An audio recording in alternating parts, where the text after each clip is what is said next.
A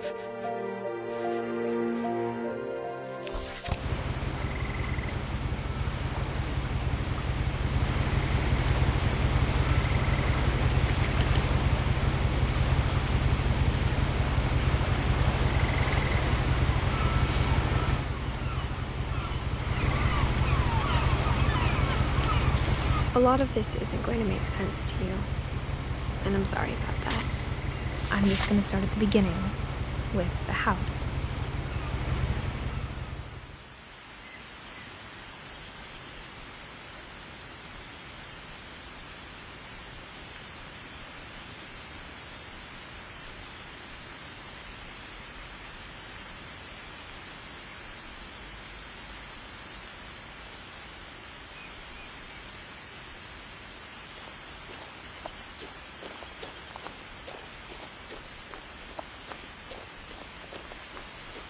I lived here until I was 11, but I wasn't allowed inside half the rooms.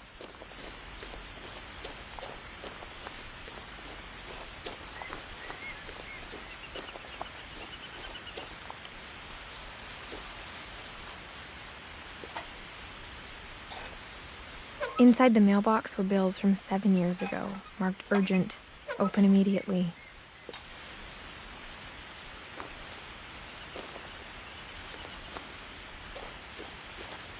I hadn't been back since my brother Lewis's funeral.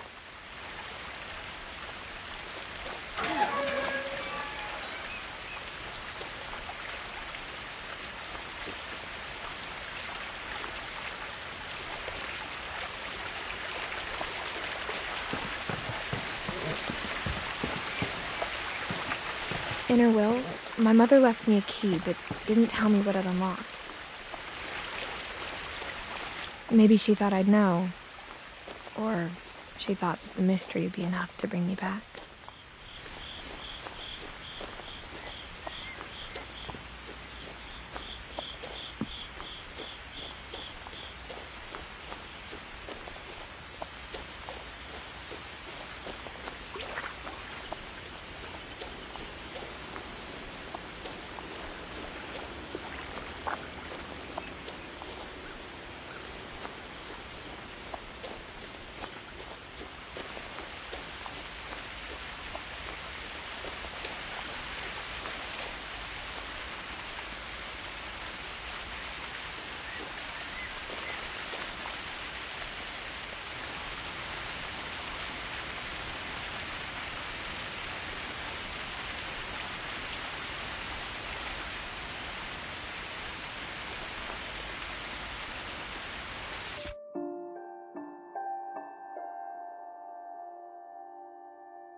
The truth is, even after I inherited the house, I never thought I'd come back to it. But now I had questions about my family that only the house knew the answers to.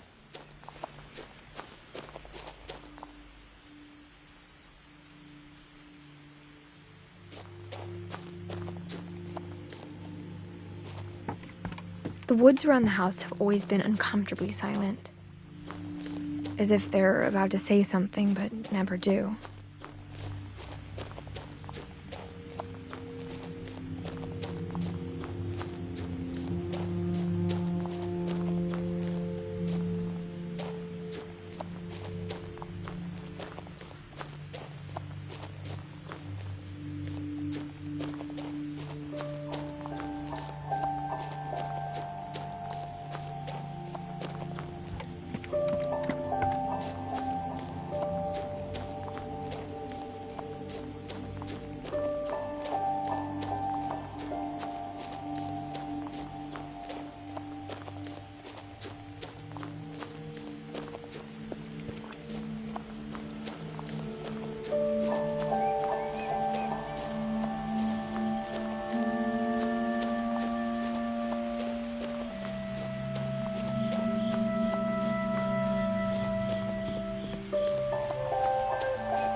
had driven this way in a long time, but I saw a few hoof prints.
The house was exactly like I remembered it, the way I'd been dreaming about it.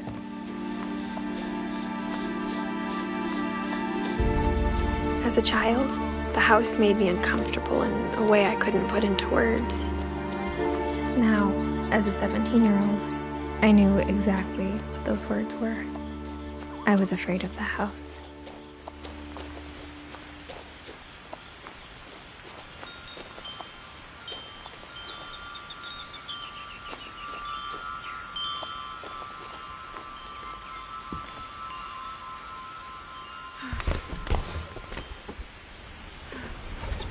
Crawling through the doggy door used to be a lot easier when I was 11.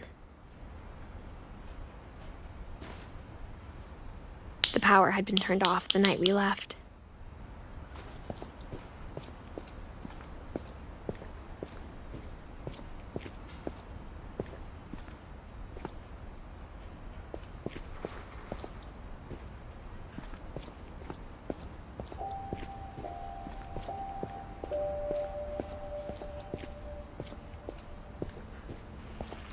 For the first time in years,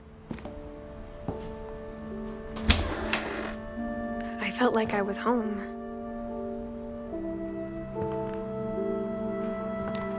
But instead of a family, there were just memories of one.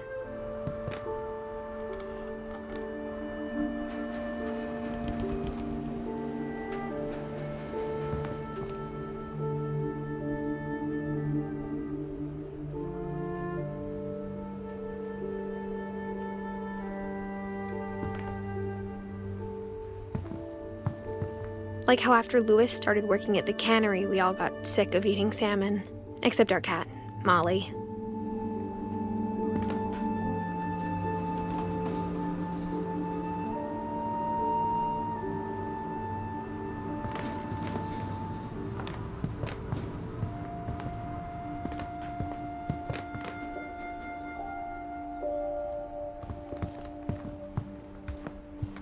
The table was still a wreck from the night we left. It was like a bomb had gone off, killing everyone but sparing the furniture.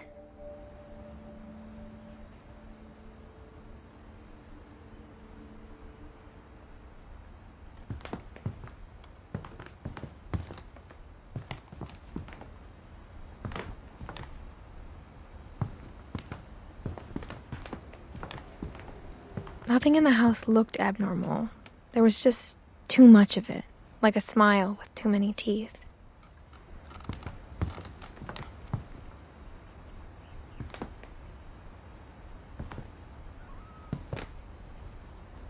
Even the fireplace had a story.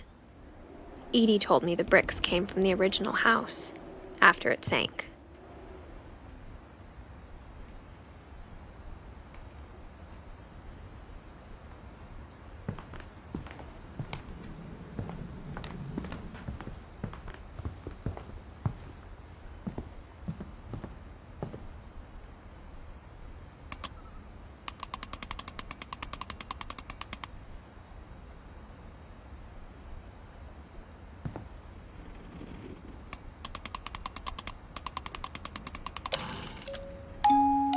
Great-Grandpa Sven built a music box for Barbara, along with the rest of the house.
My mom wasn't much of an optimist, but she never stopped believing that my brother Milton was alive.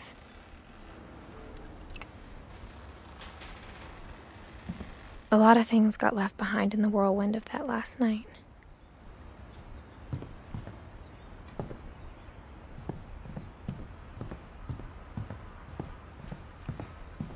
Mom always told me to stay out of the basement, so I wasn't too surprised when the key didn't fit.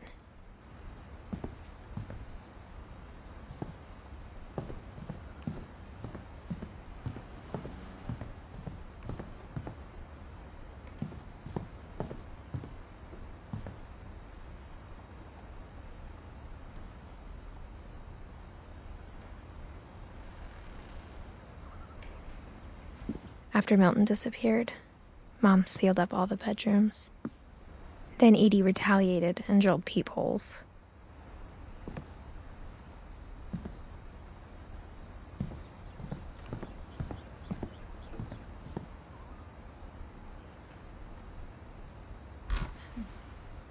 Molly always seemed like a girl I could imagine being friends with, if she hadn't died in 1947.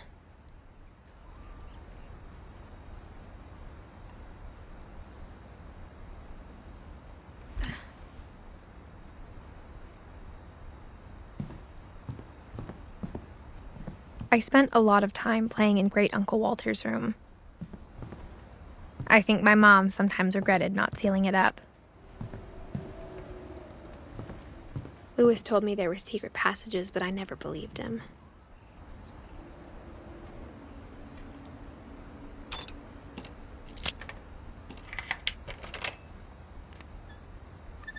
Turns out, my mom was really good at keeping secrets. Now it was time to find out what my mom had been afraid of.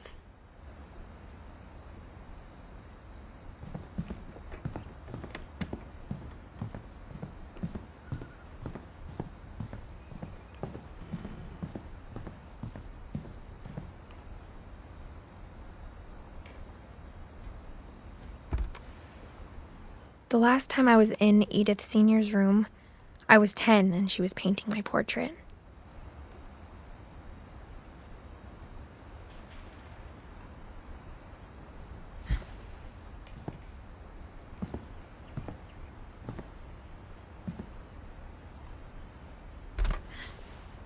My Grandpa Sam spent 7 years sharing a room with his dead brother, Calvin.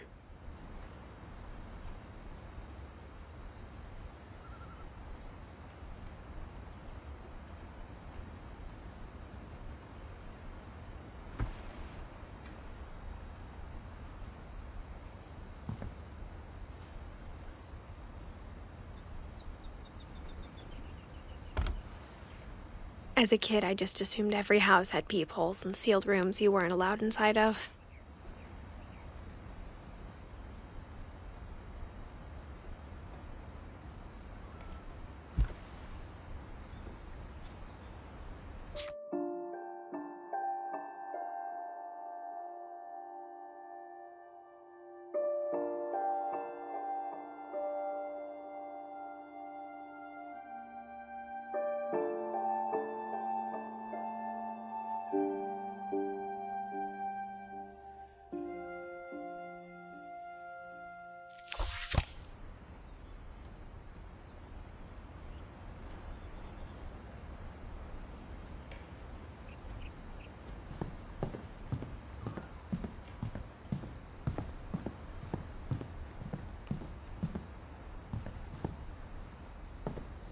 Edie's father, Odin, built the original house.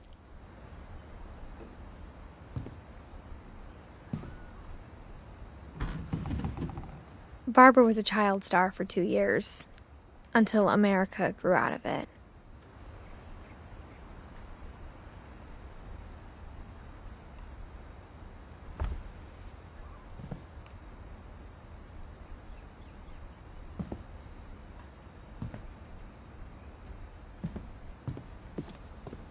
Mom must have locked the third-floor stairs on the night we left.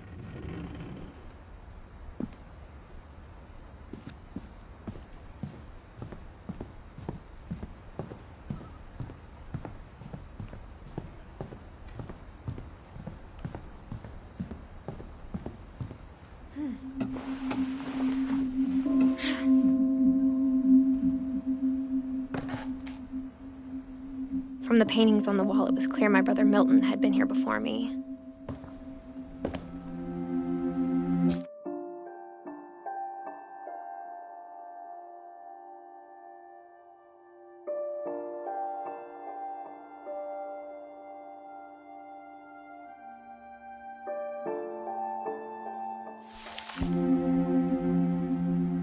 Reading this, maybe it sounds like I had a plan.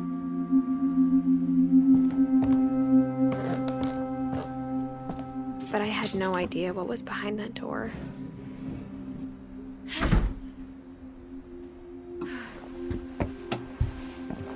Just like I had no idea where all this was gonna lead. I grew up looking at Molly's room through the peephole. Being inside for the first time, I felt like I'd stepped behind a painting.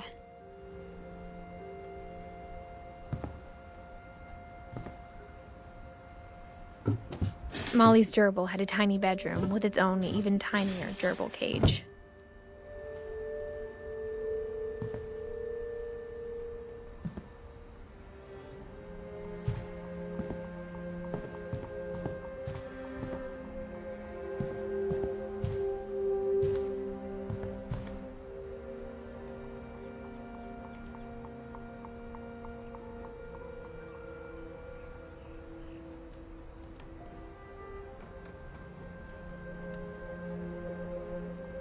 I got the sense Edie had spent a lot of time here, before my mom sealed the doors.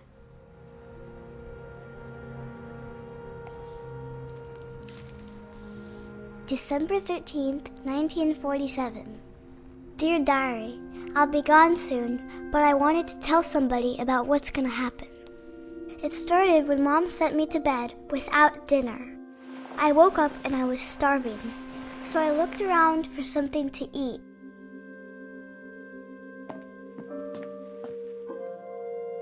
The gerbil food was dry, but I didn't mind it.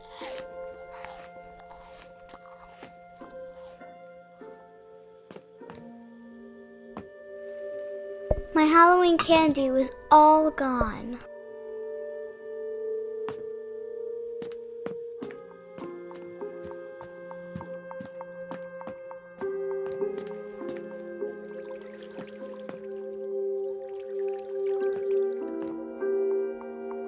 I thought about eating Christopher, but I held back.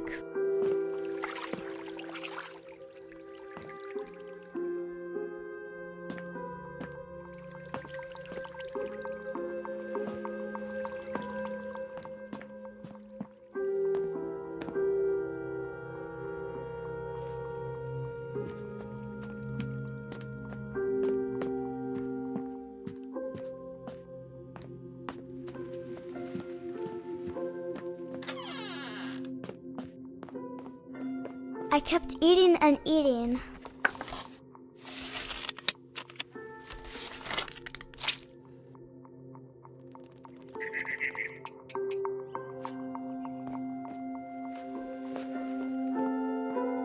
I ate a lot of things that night.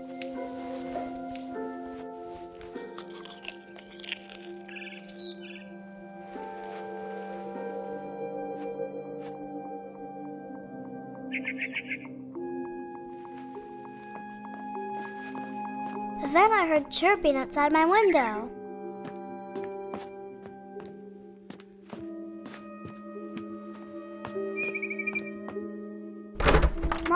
can I come out now? Sweetheart, it's late. Go to sleep.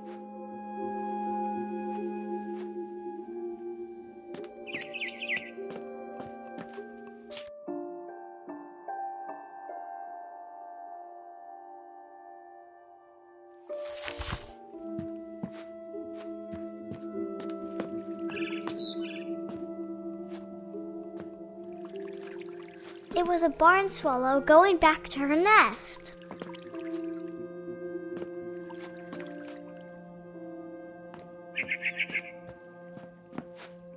I reached out for her.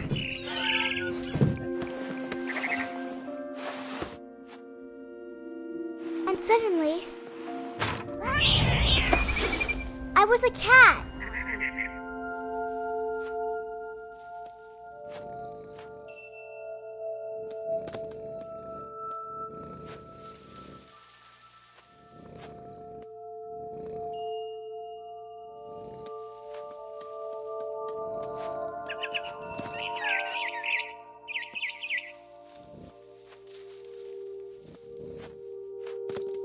I tried to be quiet, but the bird was really scared.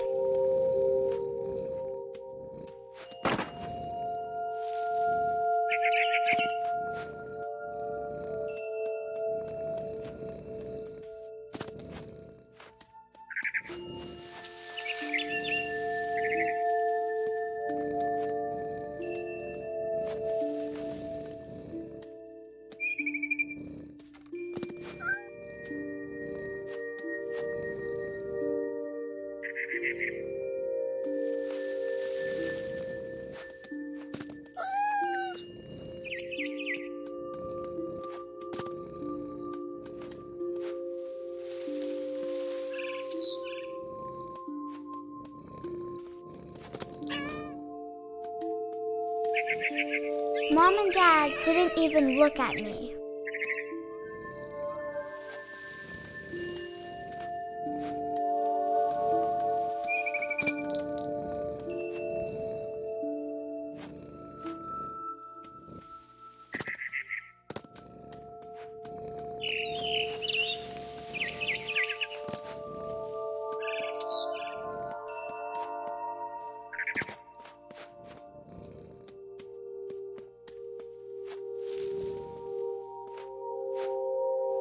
I jumped and I almost got her.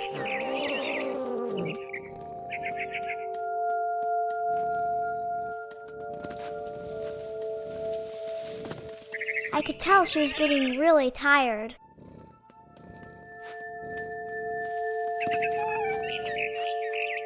Now I was up in the big tree. I promised Dad I wouldn't climb it anymore. All I cared about was eating that mama bird. I gobbled her up. And suddenly, I was an owl. First, all I heard was the wind. Then I heard little teeth nibbling in the grass.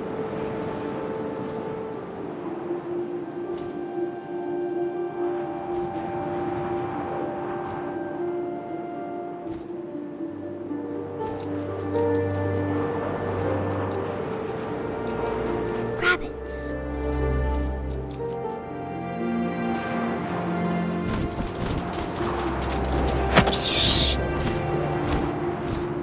I imagined his face looking up and seeing mine through my talons. I swallowed him up, and I didn't chew one bit. Then I flew off to find something bigger.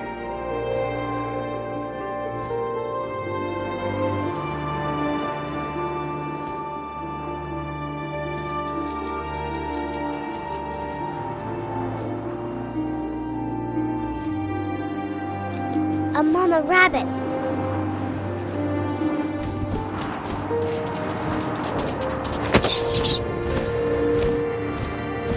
She was almost too big to carry. I started choking, but I couldn't stop eating. And suddenly, I was a shark.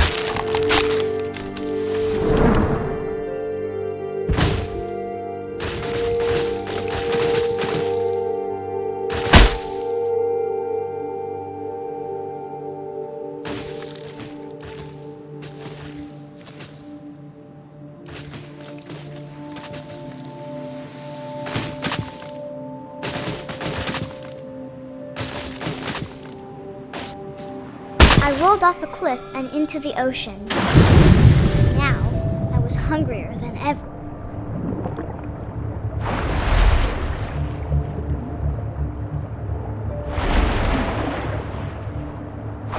I wanted fat, juicy seals.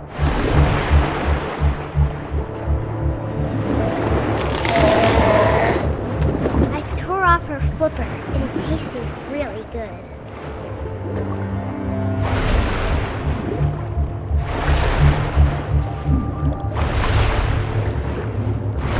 Grabbed on tight.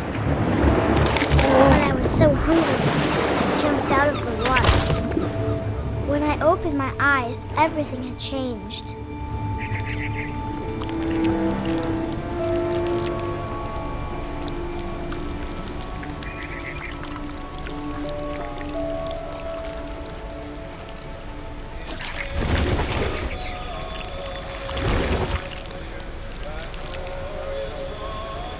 Now I was a monster, and I smelled people everywhere.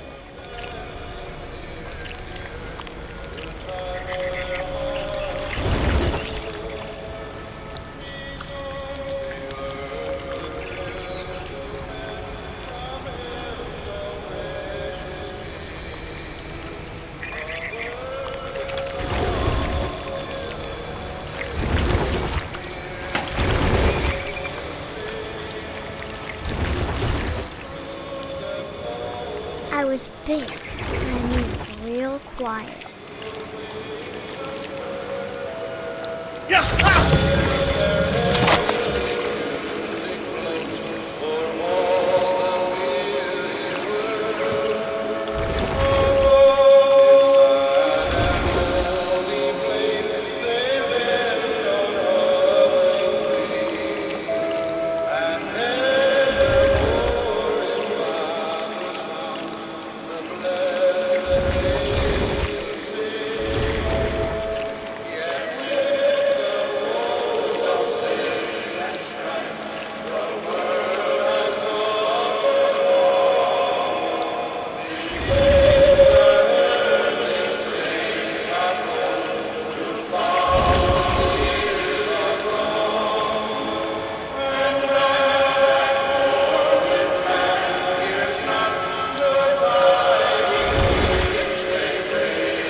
Stop, but also I didn't.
Passenger, I was still hungry, and across the water I smelled something I had to have, so I swam towards it.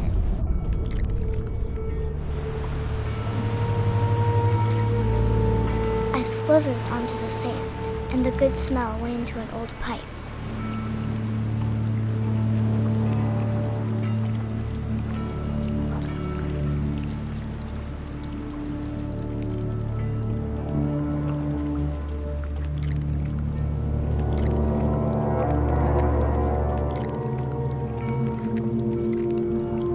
got closer and closer.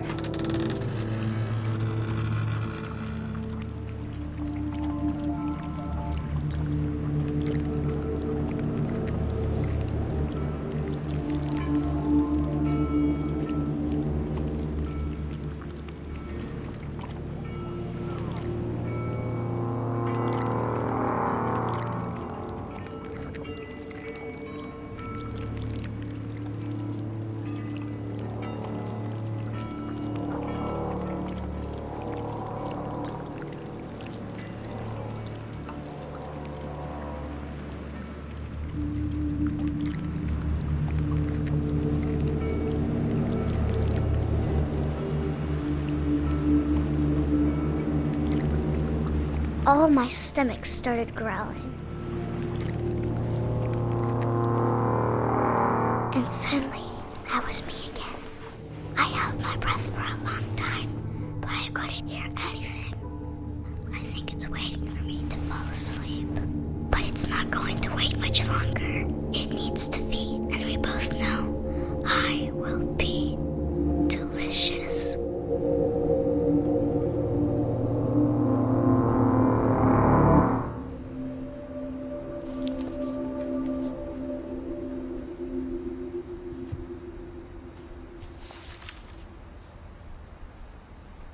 I'm not sure if I believed all of that, but I'm sure Edie would have.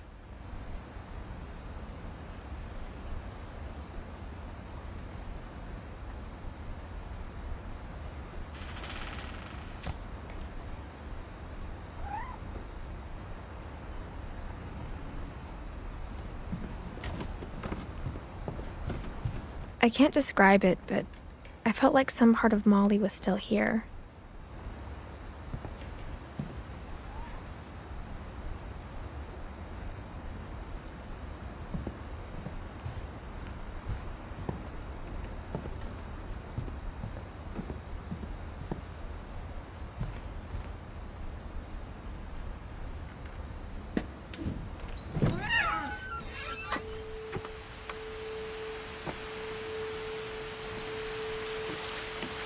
This will be obvious later, but my mom never told me any of these stories. Edie would have, but Mom didn't like bringing up the past. Though, when we adopted a stray kitten, she was the one who named it Molly.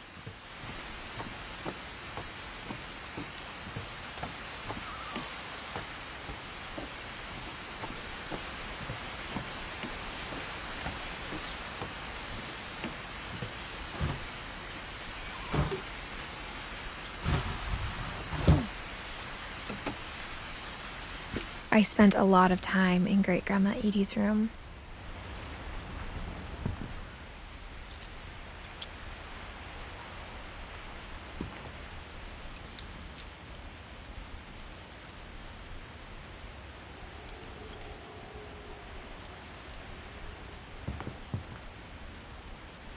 Edie knit me a new pair of gloves every year, just in time to replace the old ones.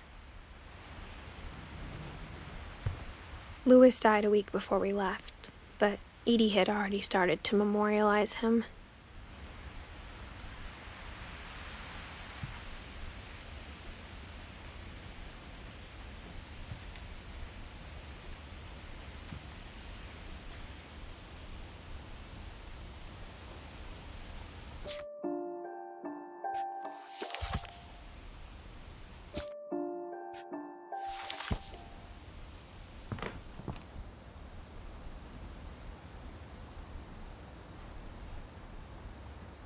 Her room was like a museum.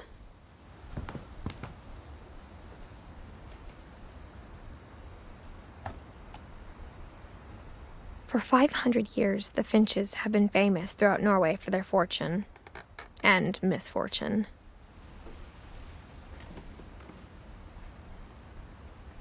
Odin Finch buries the latest victims of the family curse, his wife Ingeborg and their newborn son, Johan.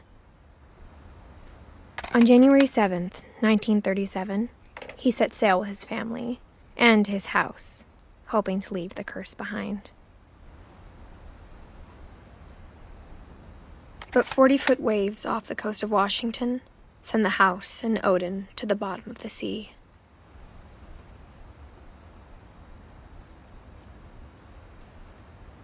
Odin's daughter Edith, with husband Sven and baby Molly, step ashore on their new home, Orcas Island.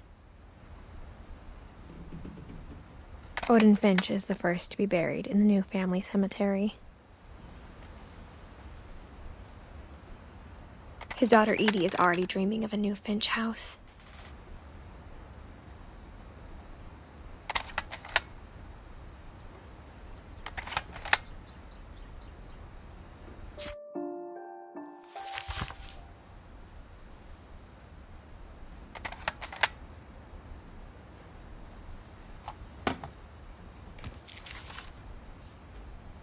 Whatever's wrong with this family, it goes back a long ways.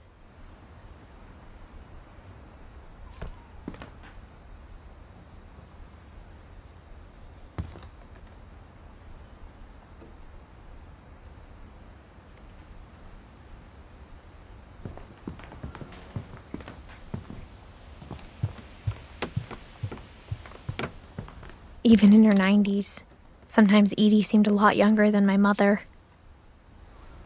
When Edie told people Sven was killed by a dragon, she could also have said he was building a dragon-shaped slide that collapsed. She could have, but she didn't.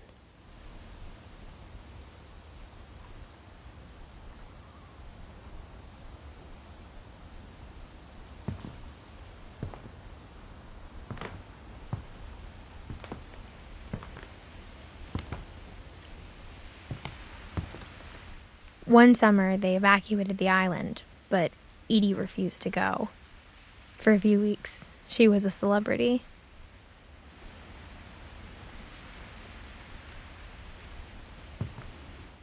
I hadn't thought of myself as Edith Jr. for a long, long time.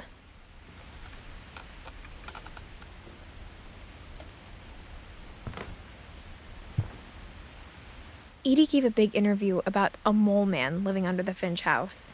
My mom was furious.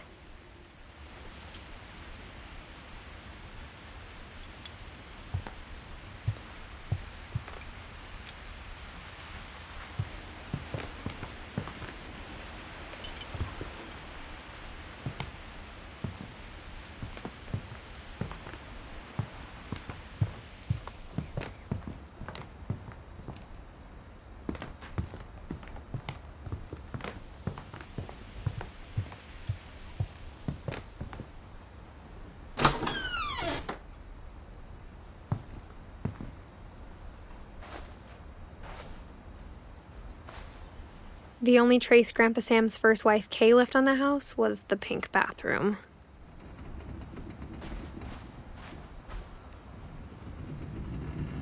It was a pretty big trace.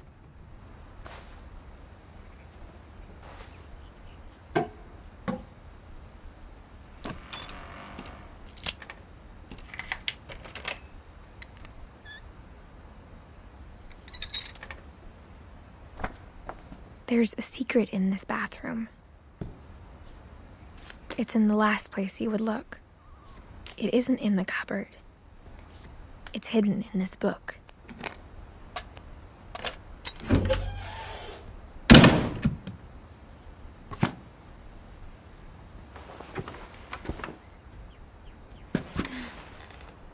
Sven gave Sam an old camera he'd refurbished. He never put it down.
I knew Grandpa Sam had a twin.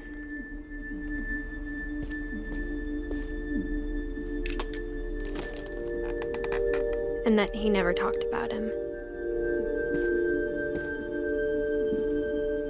I guess my grandpa didn't like history any more than my mom did.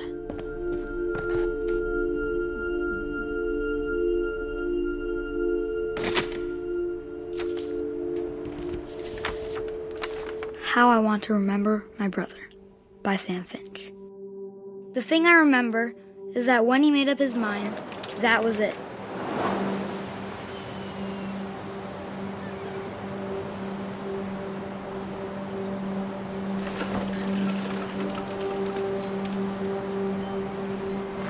My brother said he'd die before he ate another mushroom, and he did. At Barbara's funeral, we swore we'd never be afraid again, and he wasn't. I think Calvin always wanted to fly.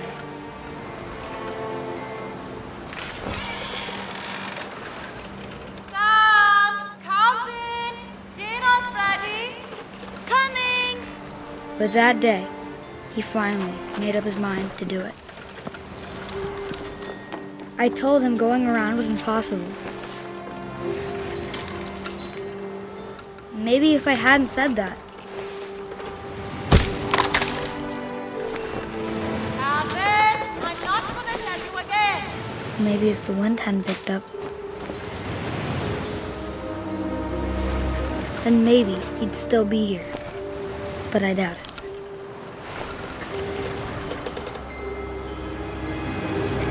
I think he'd already made up his mind. That's what I want to remember about my brother.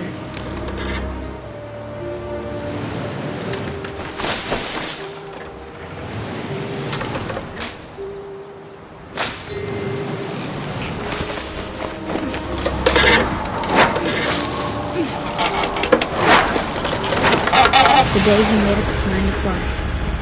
And he did.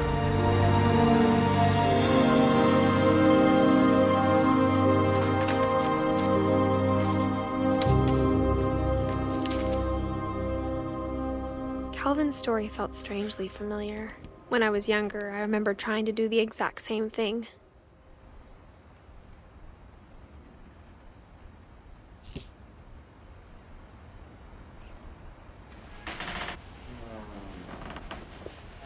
After the funeral, Edie roped off Calvin's half of the room.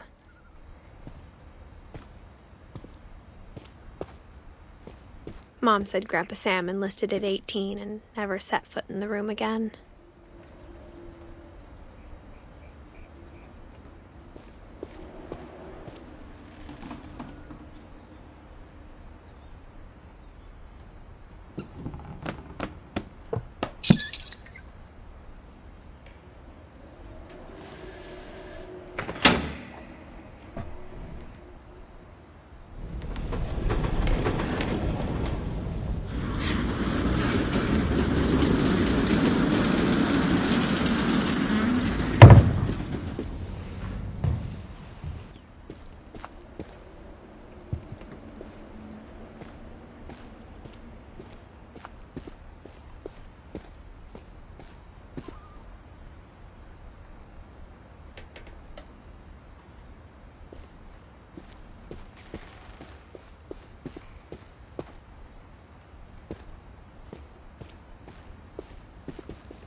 The passages were a pretty tight fit. They'd obviously been built for smaller hands and bellies.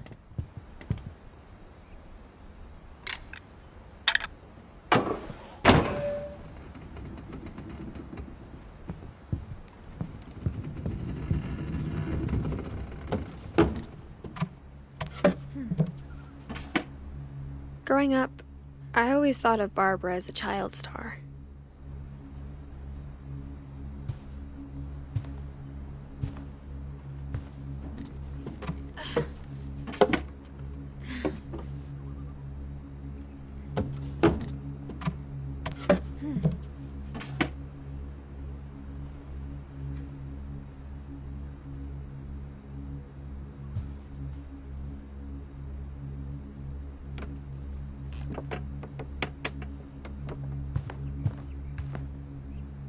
I never thought about how hard it must have been for her afterwards.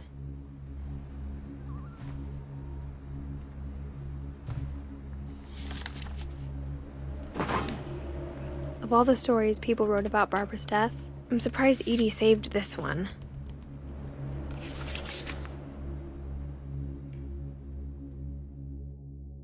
Old Jack here with another ghastly tale inspired by America's most unfortunate family. I'm calling it The Surprise Ending of Barbara Finch. As a child star, Barbara was famous for her scream. Now at 16, she was all washed up. A has-been. But in a lucky break, she'd been asked to perform her signature scream at a local convention for monster movie fans. It was just the boost her career needed. Unfortunately, her scream hadn't aged well. Getting better.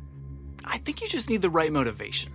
Her biggest fan and current boyfriend, Rick, was about to demonstrate when... Now that was a great scream. It was Barbara's father, Sven. He'd slipped into a table saw and had to be rushed to the emergency room. So Barbara got stuck babysitting her youngest brother, Walter. Her convention comeback was cancelled. Okay, I'm hearing frustration, but I'm not hearing terror. What if I tried... A gang of hoodlums in Halloween masks have been terrorizing Orcas Island tonight. Police are urging residents to... That came from the basement. You're right! Also, I loved your delivery on that. Why is your basement door locked? Because my dad likes making puzzles and secret passages. There's a key hidden in the music box. The secret is to keep winding and winding until finally the key pops out. Thanks, babe. I'll be back in a sec.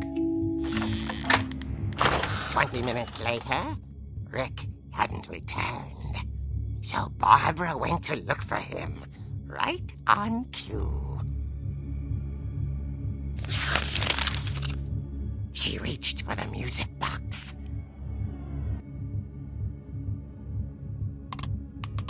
And as she wound the key, she listened for Rick, but the house was silent.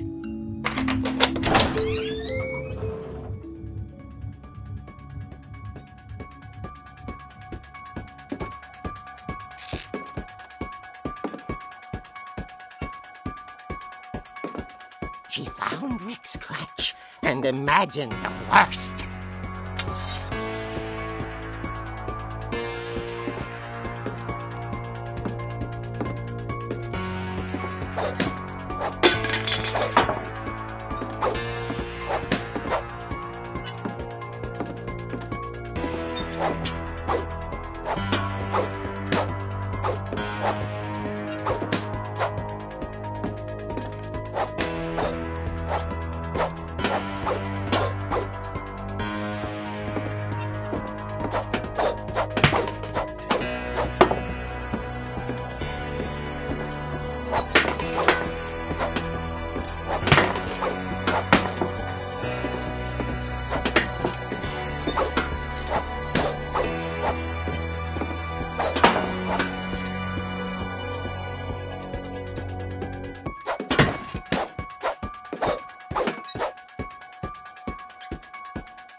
infamous Hookman killer, Dr. Carl Hamill, who impaled and then ate his family 10 years ago tonight.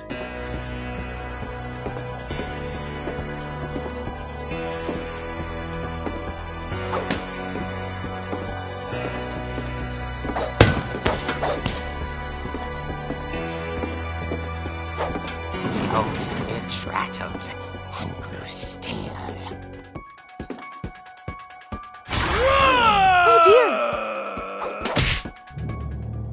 Oh! Rick? Barb, relax. I was just trying to scare you to help you find your scream. Well, I'm not scared, Rick. I'm furious. Then act furious. All I'm getting from you now is that you're hurt and confused and She threw him out, but she kept a little something to remember him by. Barb, have you seen my other crutch? And she was still holding it when she fell asleep watching the late picture show. Hours later... Barbara! Walter, what's going on up there? Ah! Okay, I'm coming up, but if this is a trick, you're dead, Walter.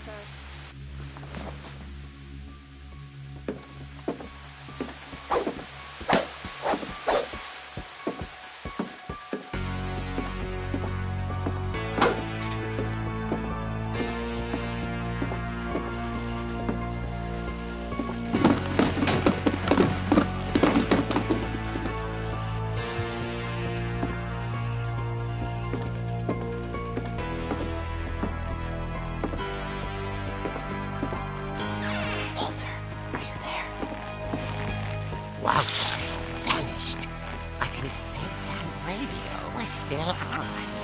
Orcas Island police described the man as 6 feet tall, with a steel hook for a hand. Residents are urged to lock all doors and windows and notify the police of any suspicious activity. Barbara turned, saw the hook man, and was speechless. He was quite smashing.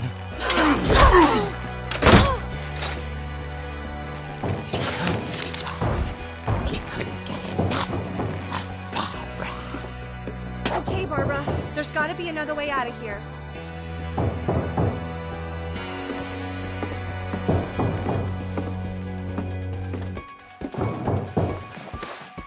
That night, she played her part beautifully.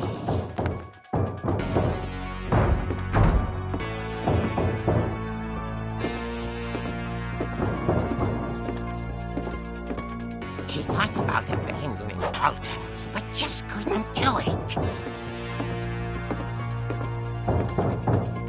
Molly's door hadn't been opened in years. The hinges grow.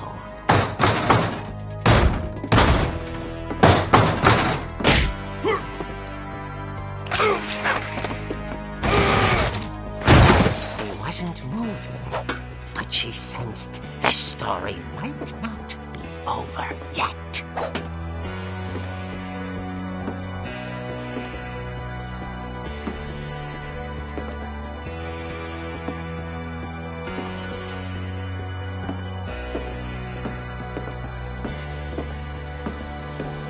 The hookman had vanished. She listened for his breathing, but all she heard was...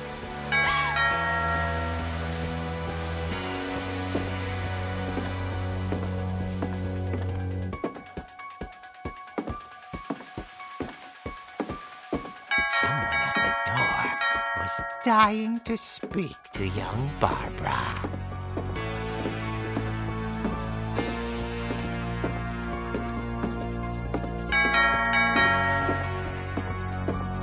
At the door, she heard whispering. It was coming from inside the house.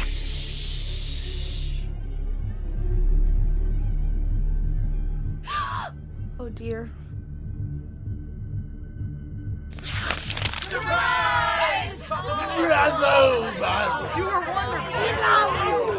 monsters had come to surprise her. For Barbara, it was a dream come true.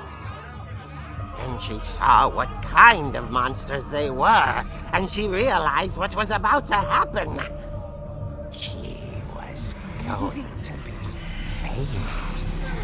And with her final breath, Barbara Finch gave the performance of her life.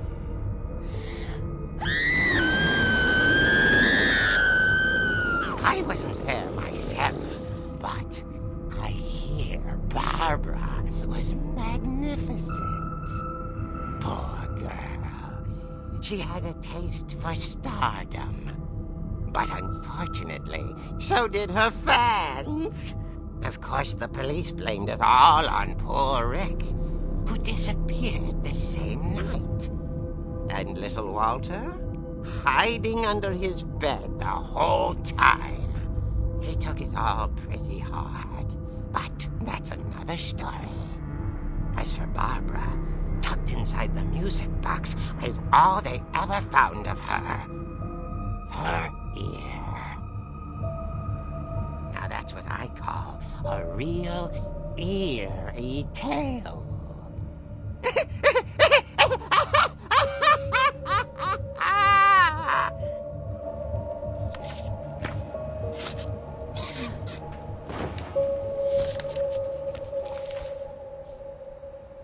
Edie told me all Barbara wanted was to be remembered, as absurd as that comic was. Maybe what Edie saw was a happy ending.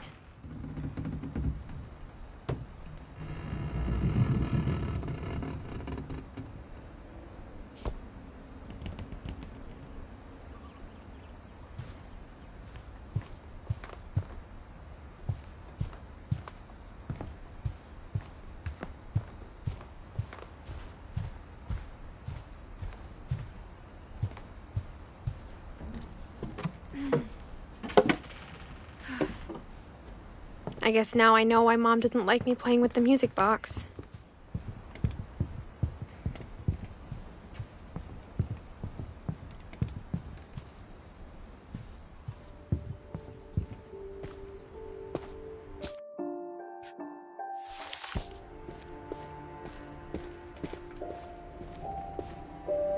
It's funny. All those times I played with the music box and never found the basement key.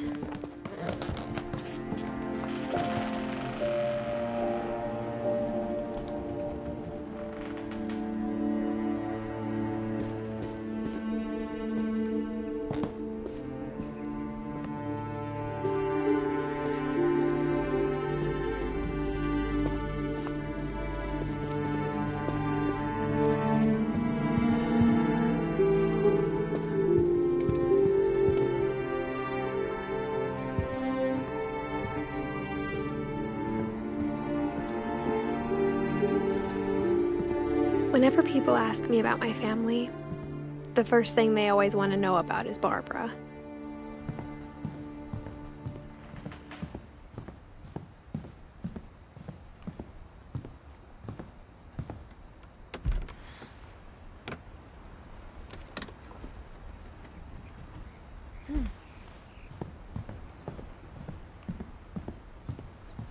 I wonder if that comic was right about there being a key inside the music box near the basement.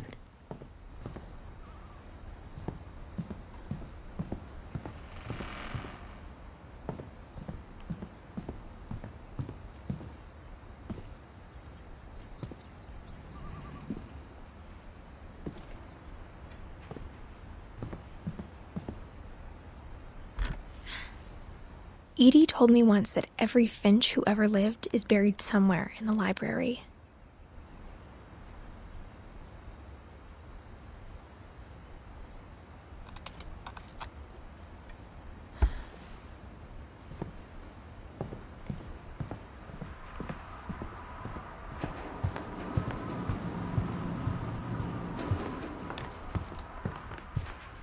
Maybe I should go check out that music box down by the basement.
Mom said the basement was off limits, unless I wanted another tetanus shot.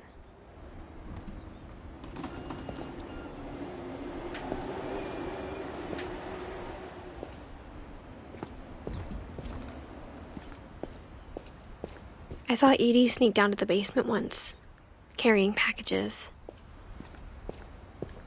I thought maybe she was hiding presents.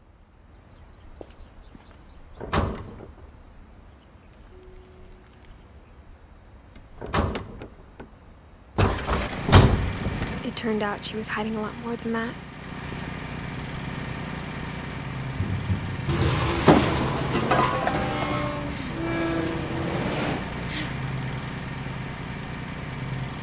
I remember asking Mom once about where Walter had gone.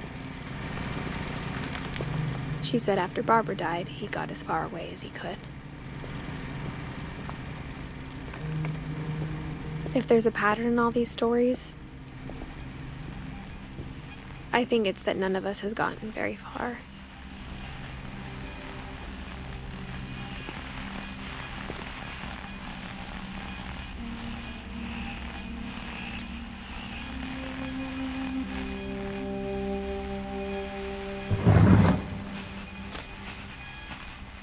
Goodbye, everyone. I can't believe I've been down here for 30 years.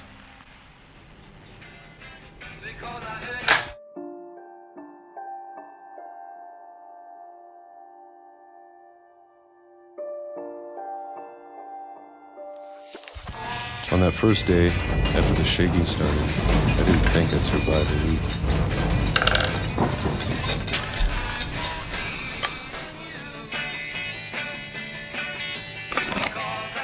But after a few days, I settled into a routine. That's what kept me sane. Having a schedule, living for today. I always expected to be dead tomorrow. But if you wait long enough, you get used to anything.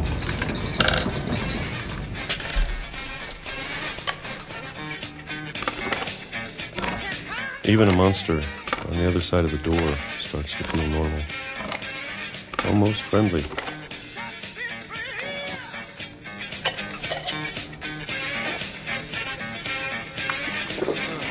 And then one day, everything just stopped. Whatever that thing was, it was gone. Maybe it got tired of waiting.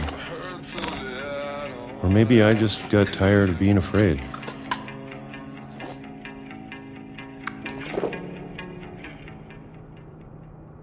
It's been a week now, the longest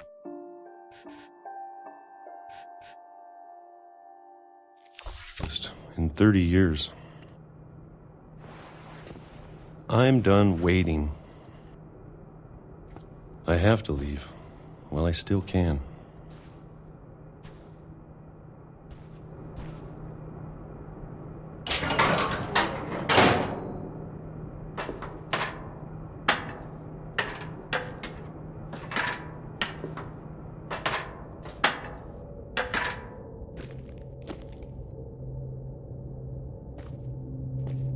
I know it's out there, somewhere.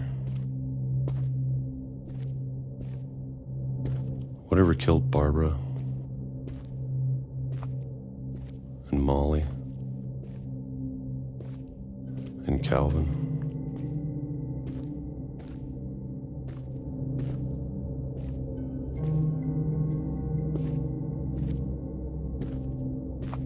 Maybe this is all a mistake. But I need to stop living the same day, even if it kills me.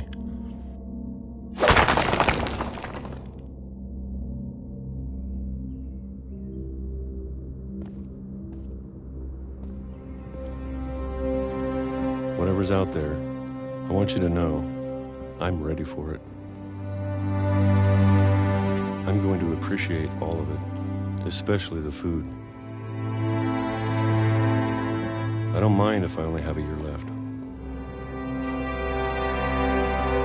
Or a month. Or for a single week. I'd be happy with one new day. I can already imagine the sun on my face.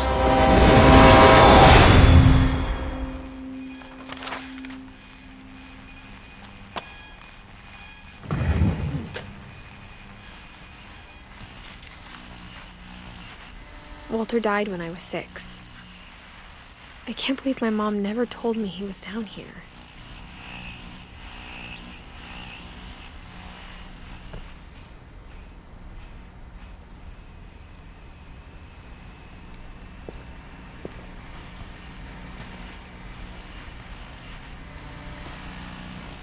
I'm sure my mom was trying to protect me.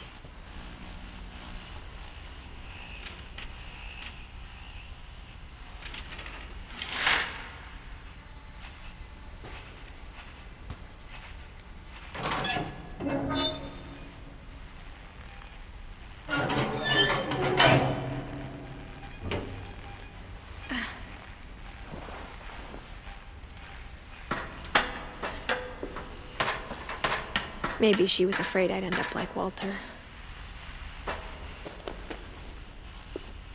But if she never told me about an uncle under the house, I can only imagine what else she was hiding. I don't want to make the same mistakes she made, trying to bury something that's still alive.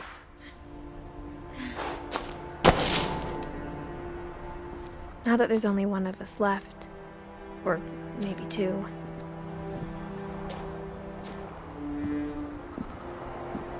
I thought it was time I heard the stories for myself and found out what happened to everyone else. But now I'm worried the stories themselves might be the problem. Maybe we believed so much in a family curse, we made it real.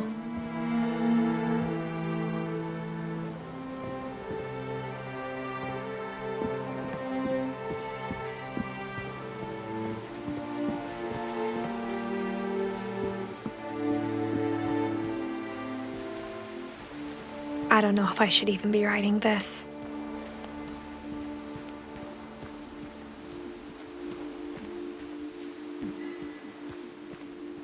Maybe it'd be better if all this just died with me.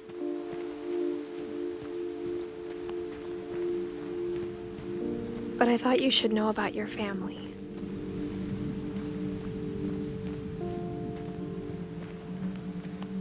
And the history you're a part of. Though to be honest, I feel as lost as you probably do right now.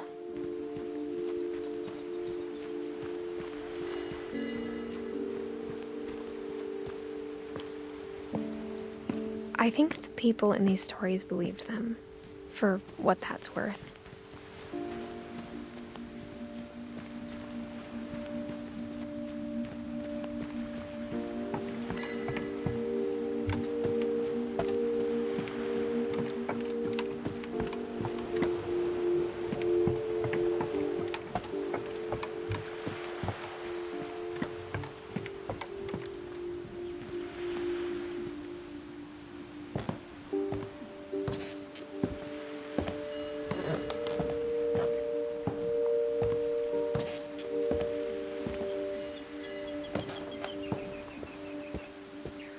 And when you look at the house, that history of imagination and stubbornness and madness, any of it seems possible.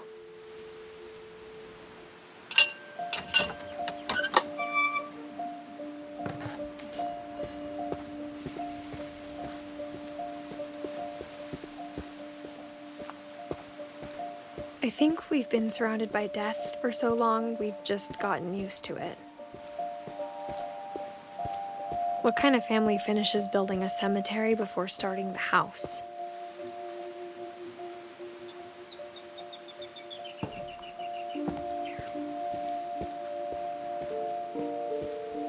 It's embarrassing for me to admit this, but the pet cemetery made me more uncomfortable than the human one.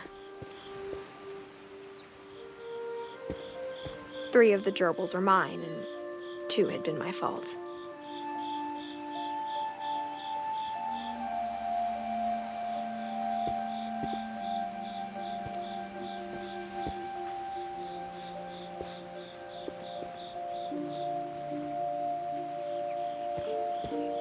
Sven built the house, but it was Edith who designed the cemetery.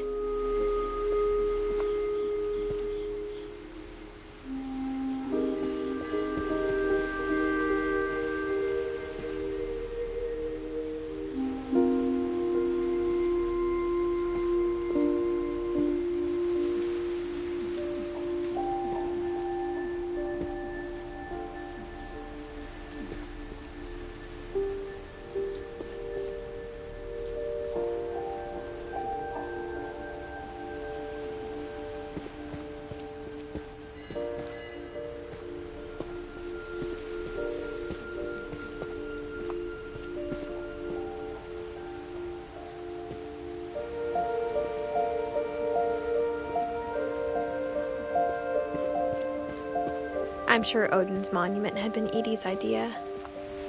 My mom was always trying to move on, but for Edie, the past never went away.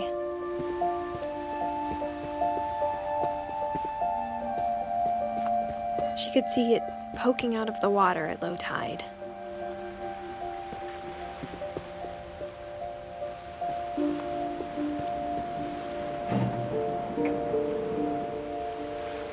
Edie said she dreamed about the old house every night.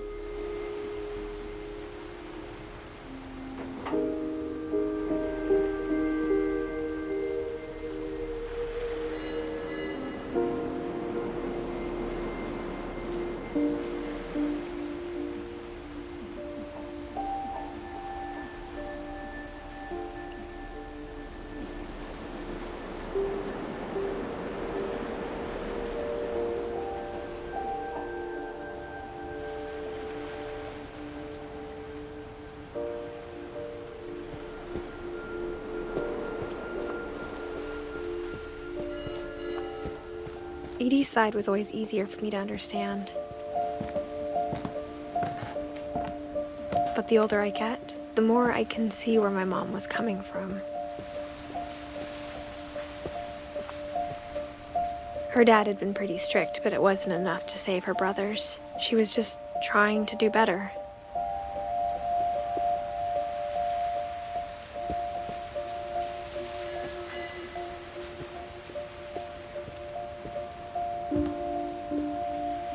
She lost 2 of her brothers, just like I did.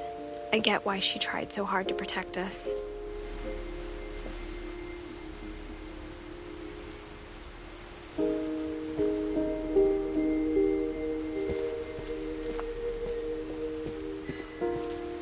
There's so many things I wish I could ask my mom now.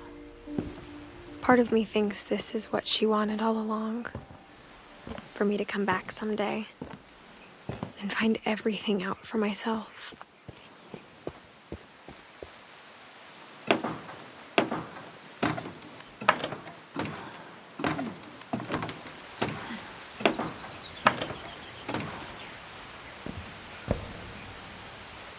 But looking back on it now,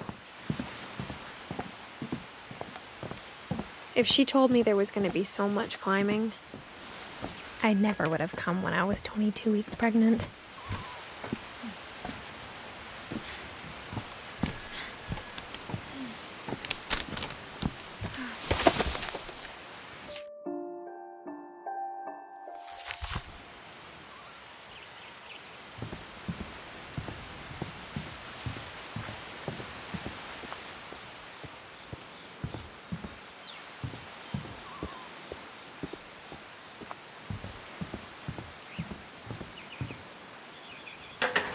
I never met Grandpa Sam, but I think he and my mom had a lot in common.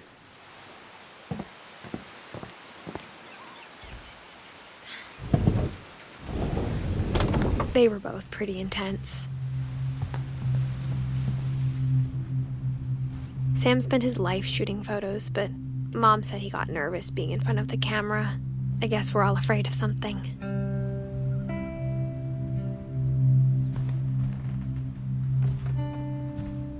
Instead of hiding from death, Sam seemed to go out of his way to meet it.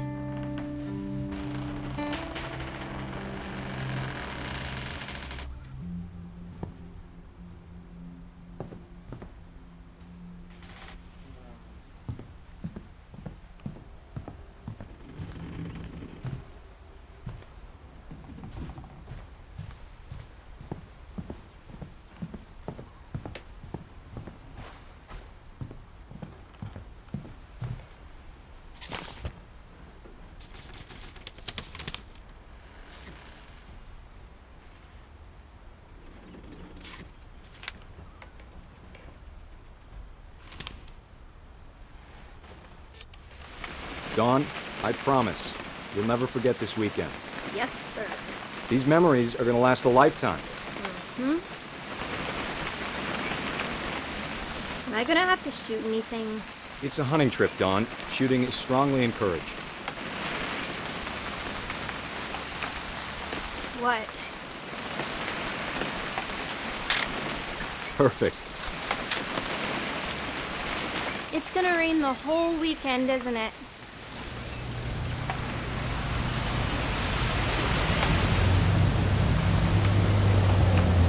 I will never forget this weekend, Dad. That's the spirit.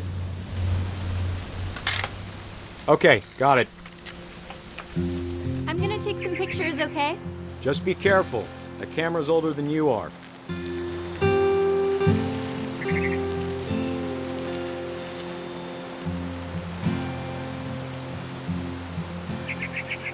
You're right, Dad. It's starting to clear up.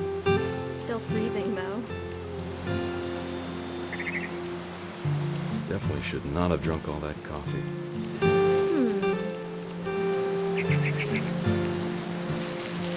Hold still while I take a picture of you. I definitely won't be moving. Are you done yet? Hey! That's a keeper. I'm just saying, I'm not always gonna be here, Dawn. You'll need to remember this stuff, if you want to survive. I'll be fine, Dad. You know who else thought he was gonna be fine? Some guy who died. Dawn, I'm being serious. I know, Dad. You're always serious. Doesn't being out here make you want to chill out? Well, to tell you the truth, I haven't been out here in 20 years.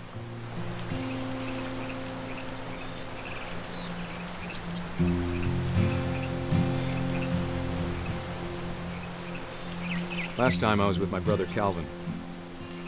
Man, that was a great trip. Your grandpa's Fen taught us how to fish, how to build a fire.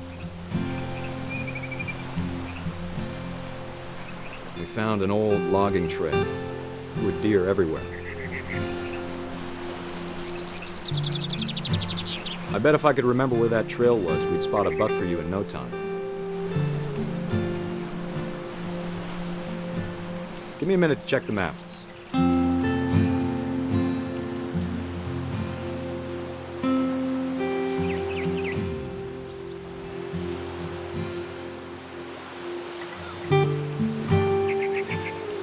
Dad! Good eyes, Dawn.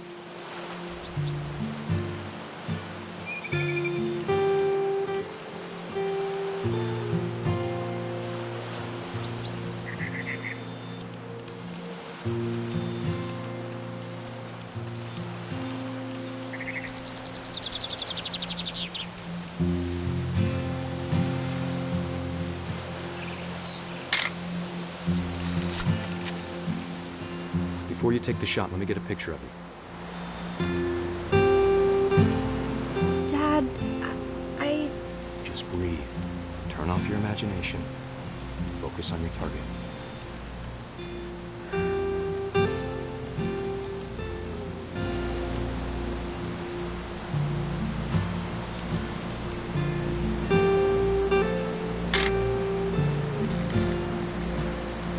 Let me get behind you.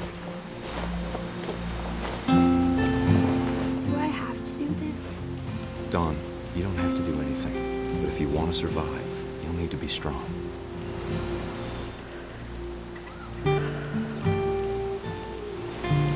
Now keep yourself squared up, elbows down, like we practiced. Whenever you're ready.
Great shot, Don.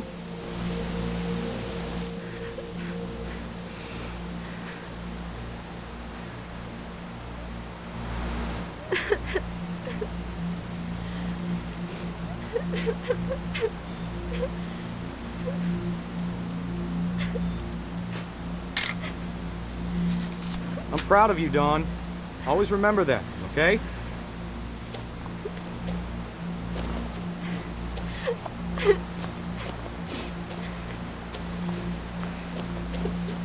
Dad, it's twitching. I think That's it's totally so... normal, Dawn. Just focus on the camera. Try not to think about... Dad!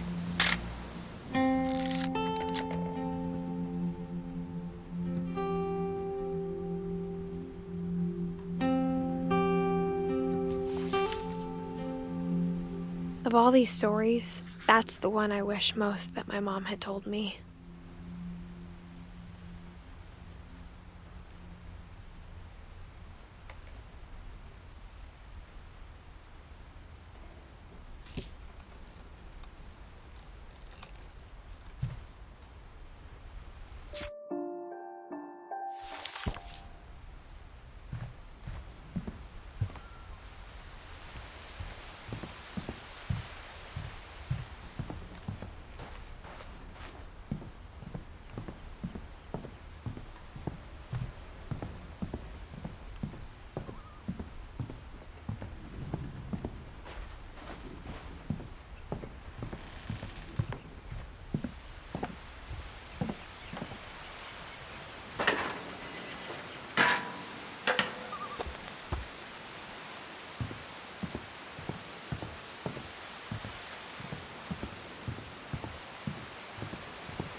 After Sam died, my mom and Edie got really close.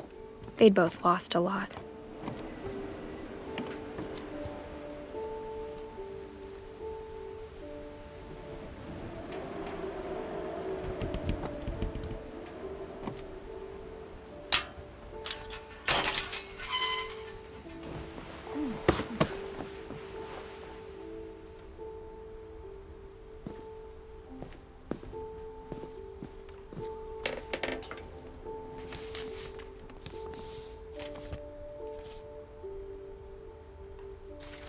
Dear Kay, do you remember the way Gregory used to laugh when he thought he was alone? Like something funny was happening, but only he could see it.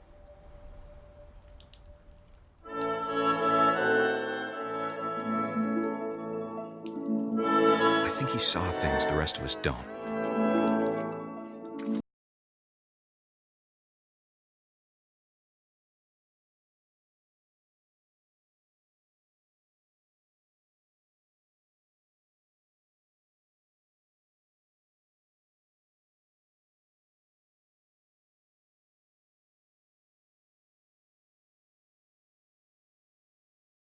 Bend over, Gregory. It's time to...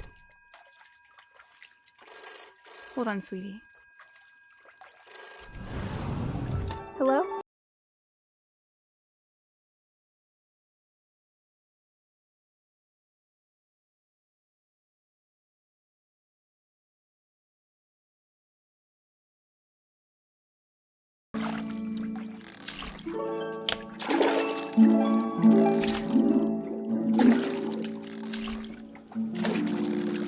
What his world was like. He reminded me so much of Kalz.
I know you did everything you could.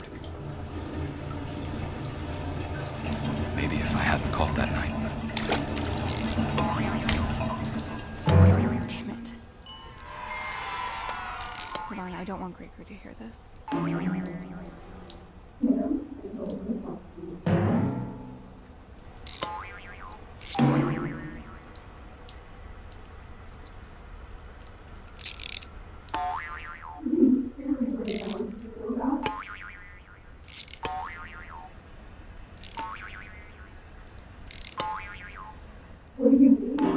I wish she could have told.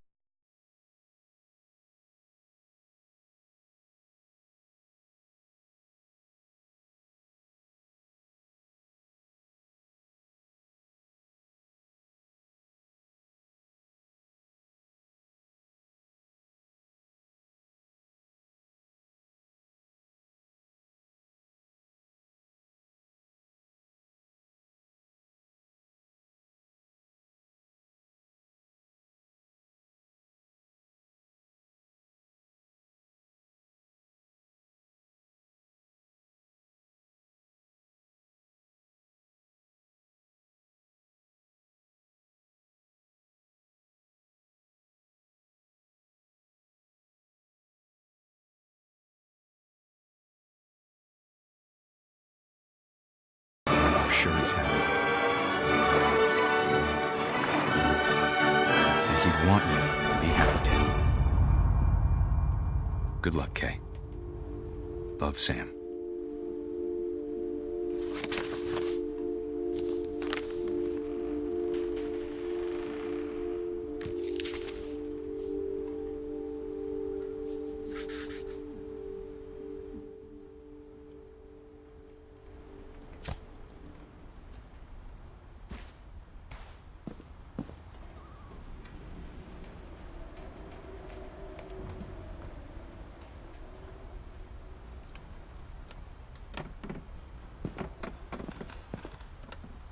I can't imagine my mom ever writing poetry, and yet...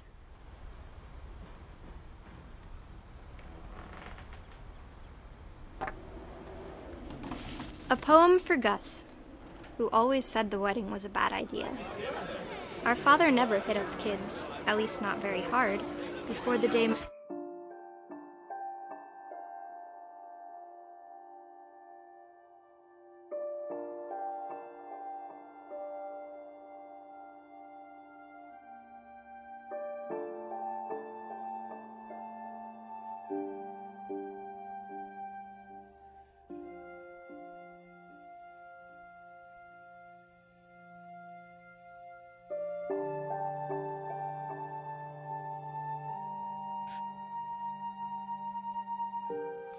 My brother said with teenage disregard that he'd be dead before he'd see a wedding in our yard.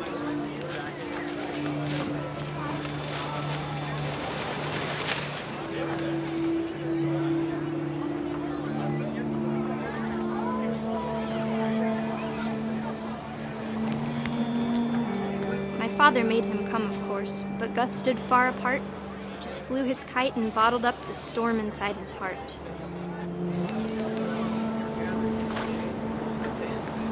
I tried to talk him out of it, but though he'd never met her, "We don't need a stepmom," were the words that I now pronounce you husband and wife.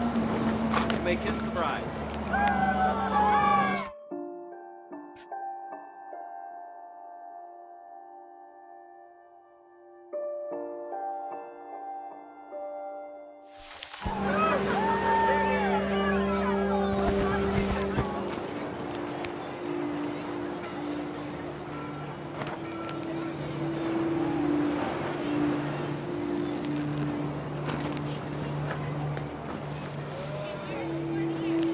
When the time for photos came, Dad ordered him to come here. But Gus declined and as a sign held up his middle finger.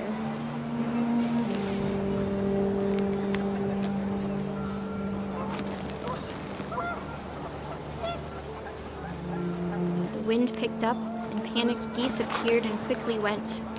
But all the humans did that day was go inside the tent.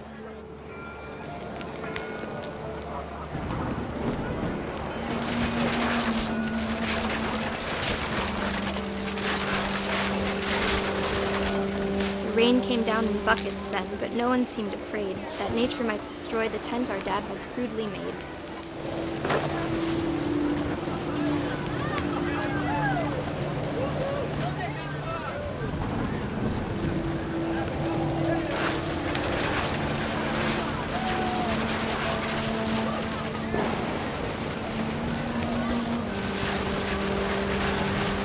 The thunder sounded much too close and full of angry power. But all my father said to this was, "Make the music louder."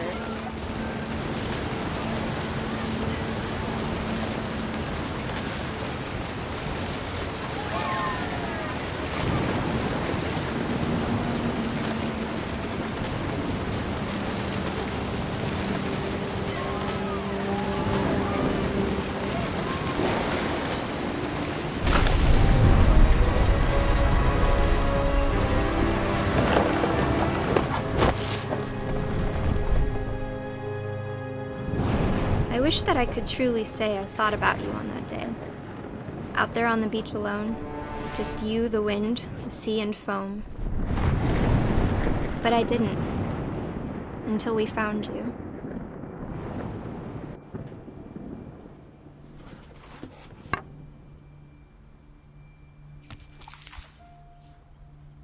She never talked about him, but Mom told me once if I was a boy, they were going to name me Gus.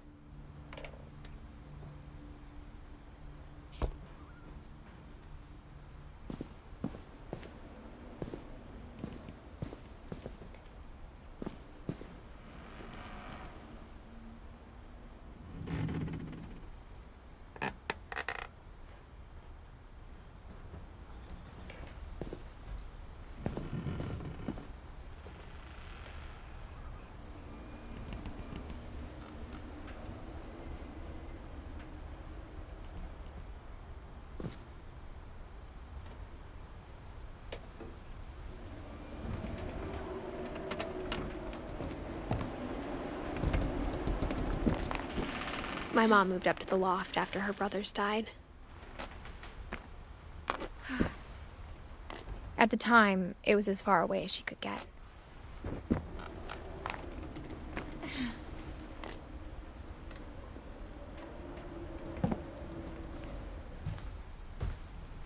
She spent a summer building houses in Calcutta, where she met my dad, Sanjay.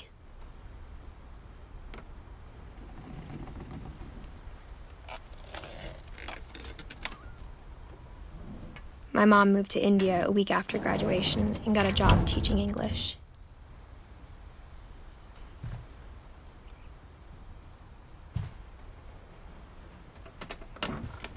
Louis was born a year later.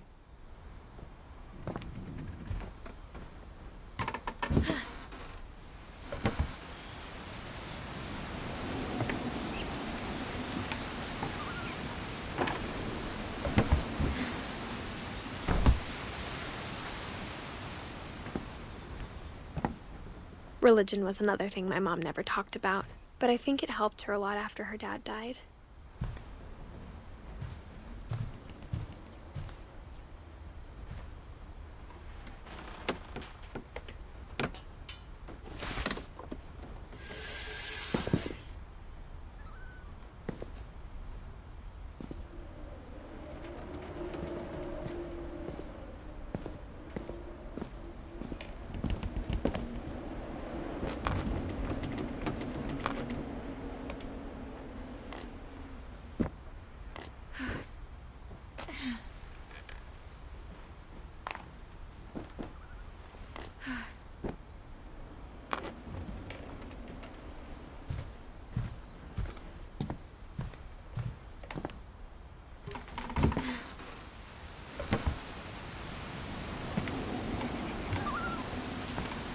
When my dad died, I don't think Mom knew where else to go. I'm sure Edie was happy to have her back.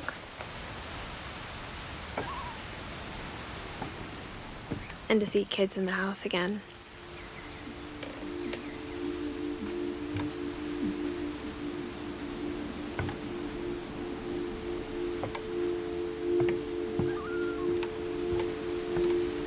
The house had to get a little bigger, but Edie was used to that.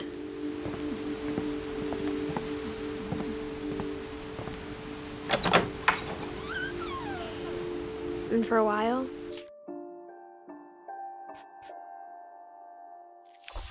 things were good, almost normal.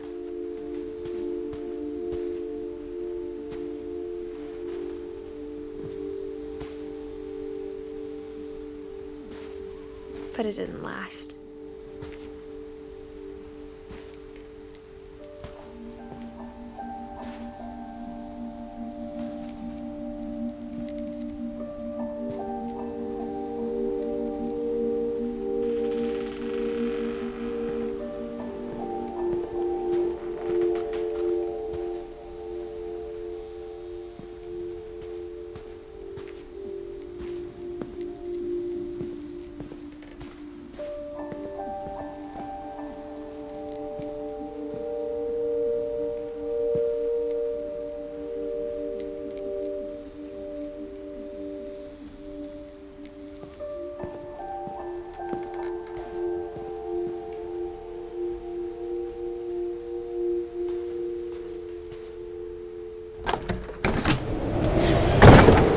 The beginning of the end was Milton's 10th birthday, when Edie gave him a castle.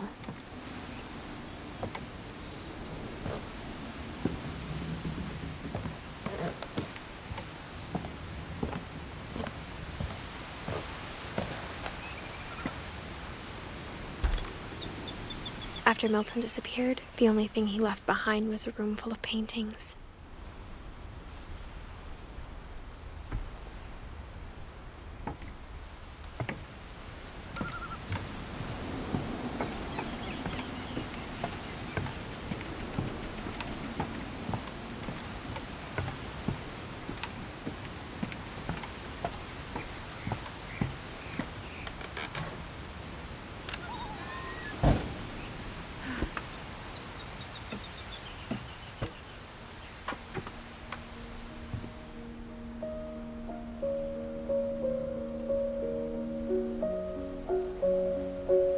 I think Edie was happy to finally have another painter in the family.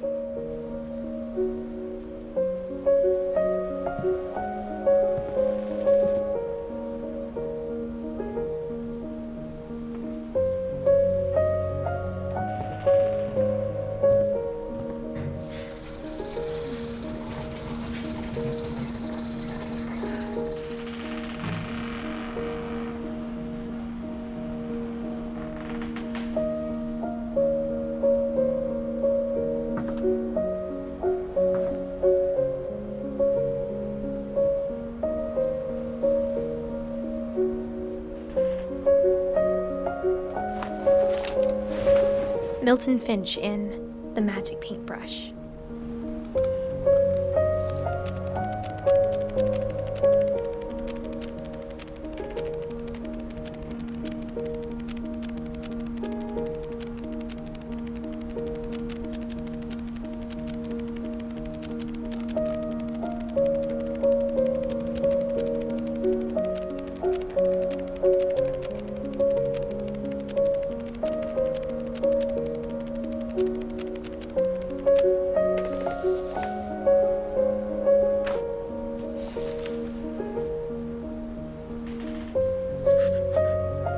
I was 4 when Milton disappeared.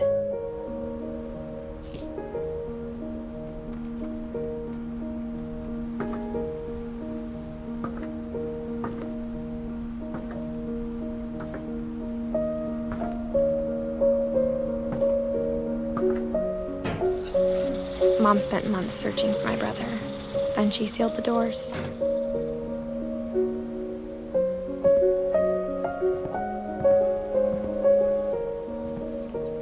Whatever Milton had found in the house, Mom didn't want it getting out.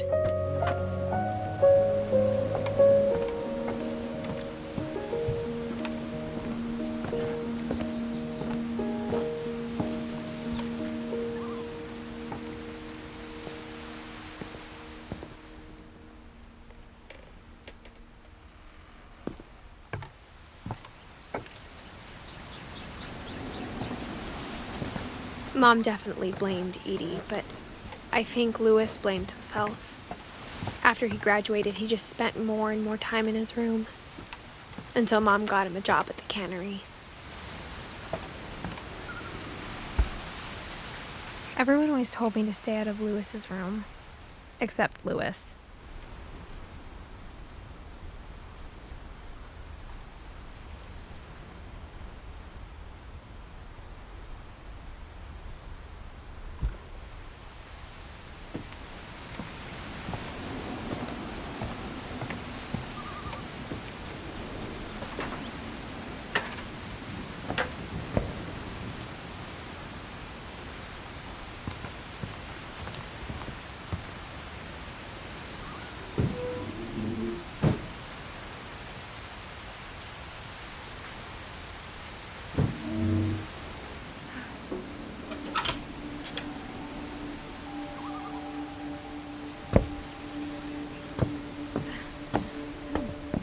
Louis's room smelled very, very familiar.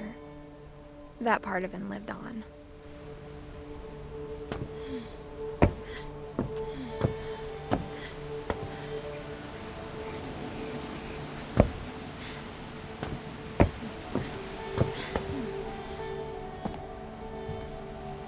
Louis and I spent a lot of time playing games together, but he was surprisingly bad at them. He died a lot.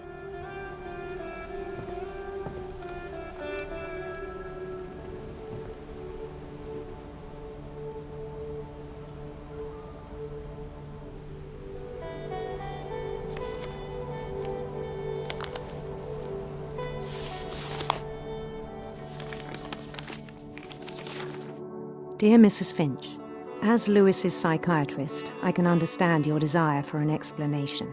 As I see it, the trouble began in January, shortly after we convinced your son to seek treatment for substance abuse. Newly sober, I believe Louis first noticed the monotony of his daily life.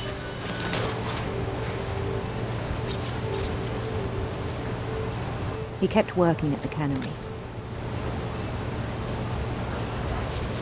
But he withdrew part of himself. In our sessions, I saw the same behavior.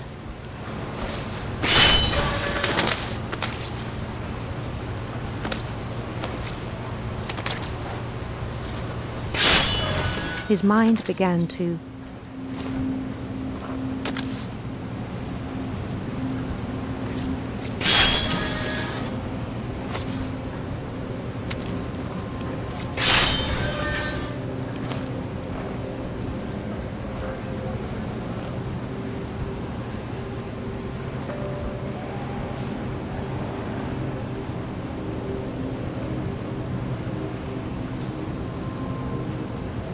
wander.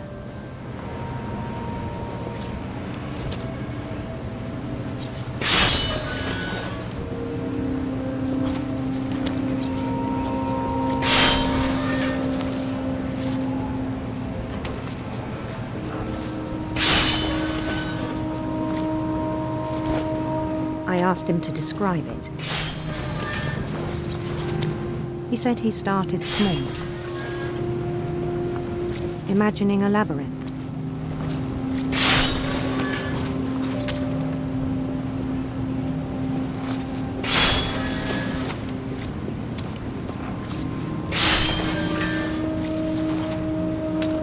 He'd feel his way about. Then something moved.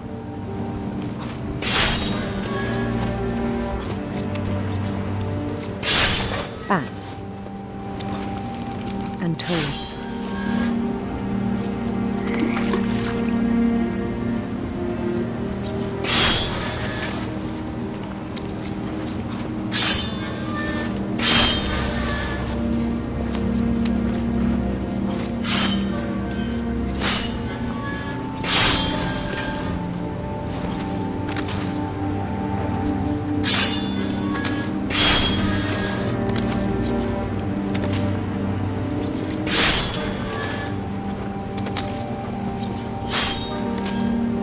Things that have not names. He knew it was all in his head.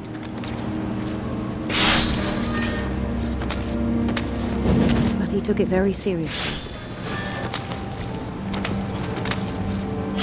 I had hoped he'd find himself.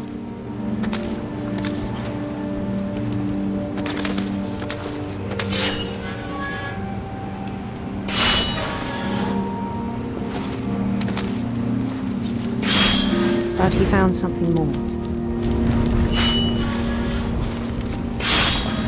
I worried about him then, daydreaming at the cannery. I spoke with his boss, but he said Lewis had become a model employee.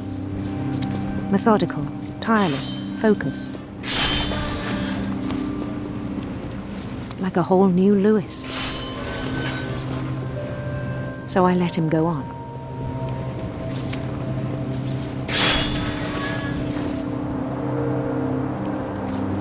I even encouraged him. It seemed very promising at first.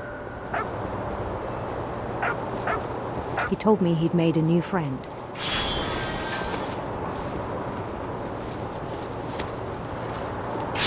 On the edge of a city he named Lewis Topia. He built the city up slowly, brick by brick.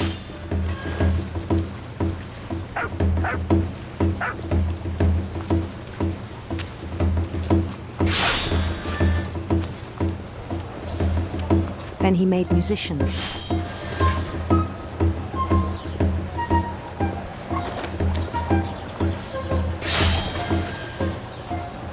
And songs for them to play.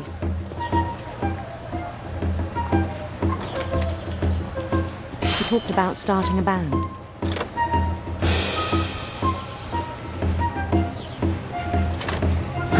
And he was always humming something. Every day his imagination grew stronger.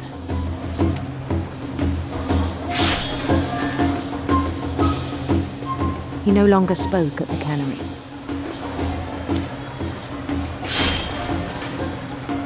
But his chopping was as reliable as ever. Then one day it struck him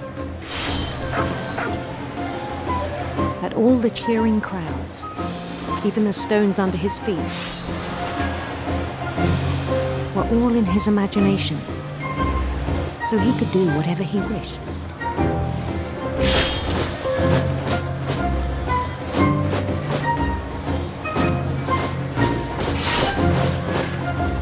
He held an election for mayor. And he won. They begged him to stay, but his mind was already wandering. It became a game for him.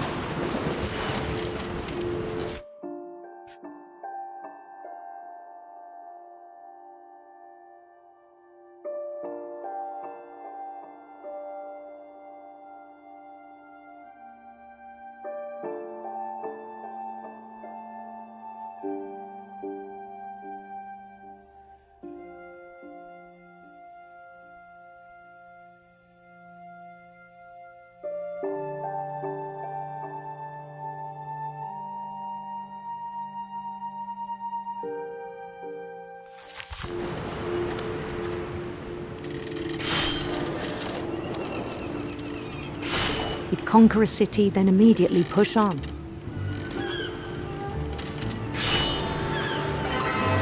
New Louisville.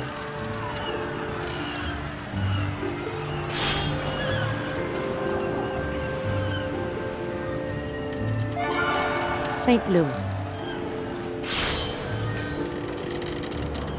He started drifting away from our reality.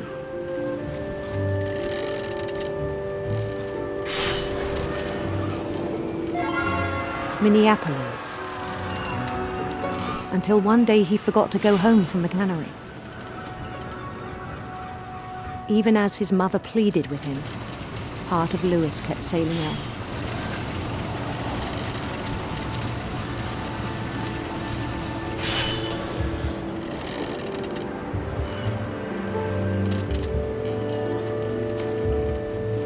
In Louisburg, he heard rumors of a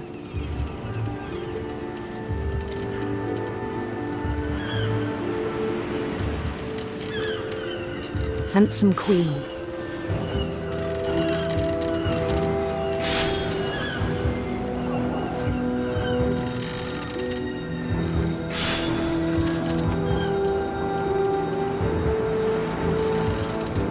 The queen was on her own quest for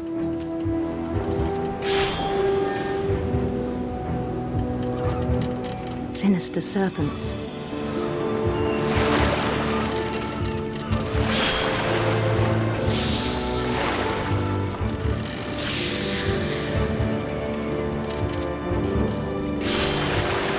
He followed the sound of her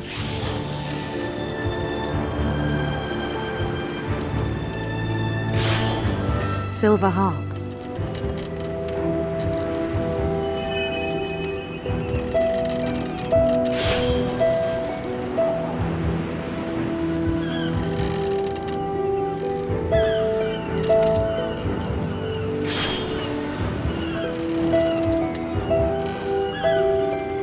His chase led him to a golden palace east of the sun and west of the moon. Even then, his logic remained sound. He knew the world was all in his imagination.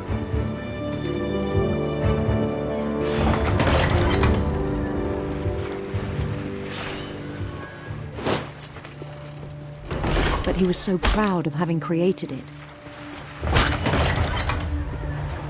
In his own eyes, he'd become something greater than a king.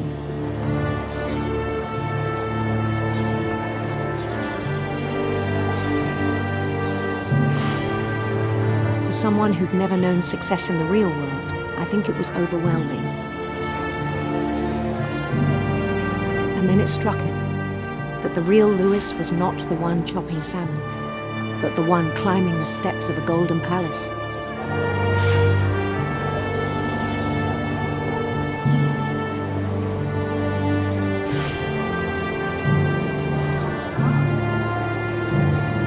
My imagination is as real as my body, he told me. It was hard to argue with him.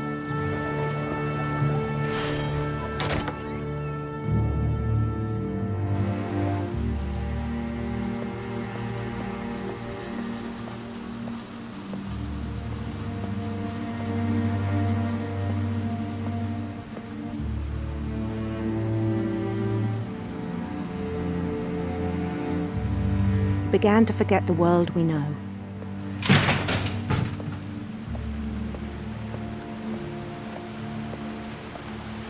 I think it pained him to remember Louis, the cannery worker.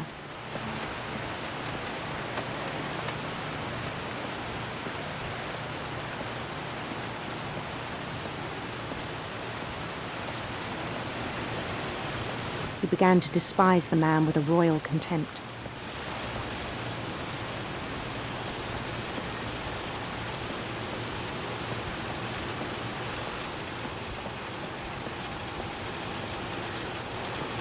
I still thought I could save him. Even after he said he was being crowned king over all the lands of wonder.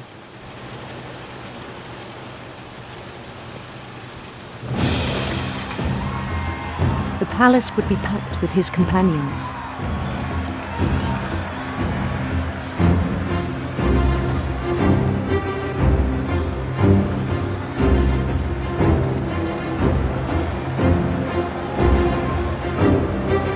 Including the wise Calico who'd insisted on advising him.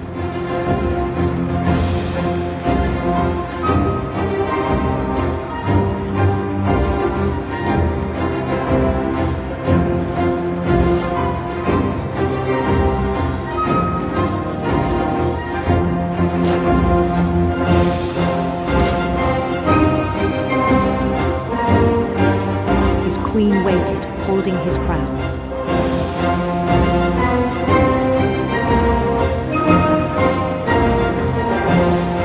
There was only one thing left to do.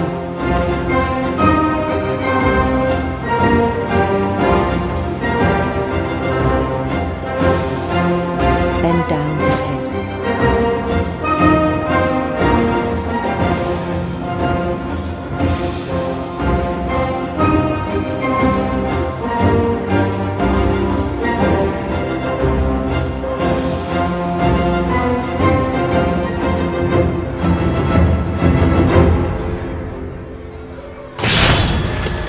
I think you know. Mrs. Finch, your son was a kind man who will be missed by all of us who knew him.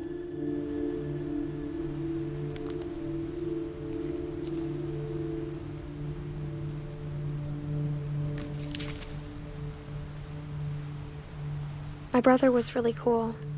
I wish you could have met him.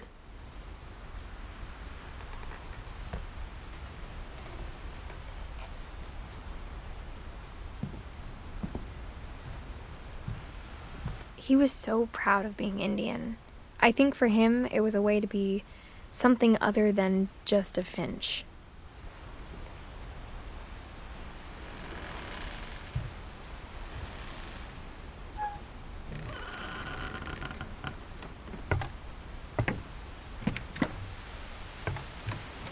On the way back from Lewis's funeral, my mom told me to start packing. She waited until the day before we left to tell Edie.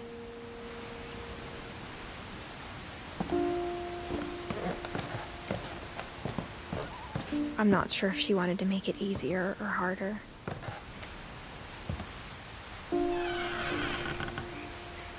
I wish we'd stayed. But I understand why we left.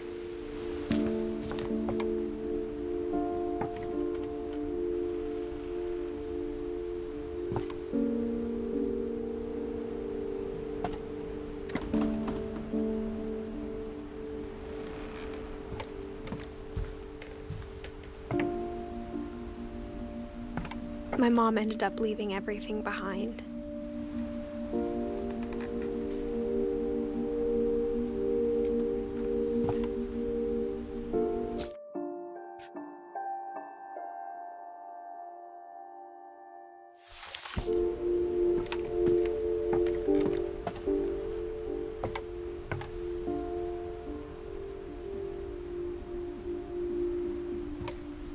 What happened that night had been coming for a long time. Maybe it should have come sooner.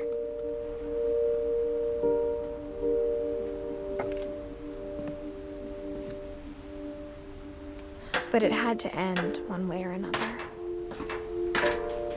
All that's left now is to tell you about that last night.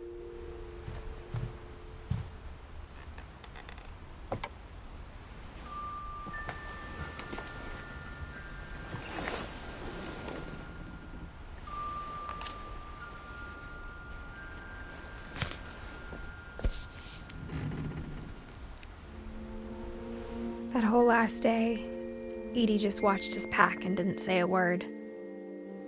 Until supper, when she raised her glass and said, "To our final night together, and all our final nights apart." Grandma, you know what I said about alcohol. Some of your medications are very Edith, specific. I left a present for you in the hallway. Why don't you go open it? The grown-ups have to argue now. I'm sorry, you're right. We're all leaving tomorrow. Let's just enjoy our last... I'm not leaving. Edith, you're excused.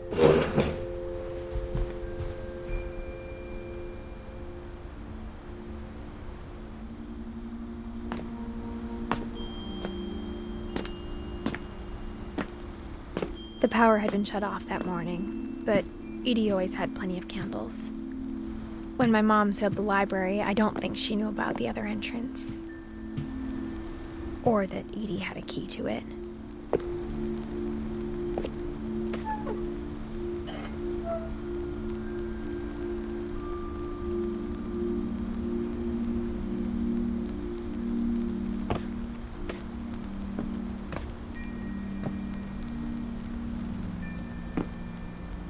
That thing you're afraid of isn't going to end when you leave the house. Edith has a right to know these stories. My children are dead because of your stories. I think it's best if Edith and I leave tonight.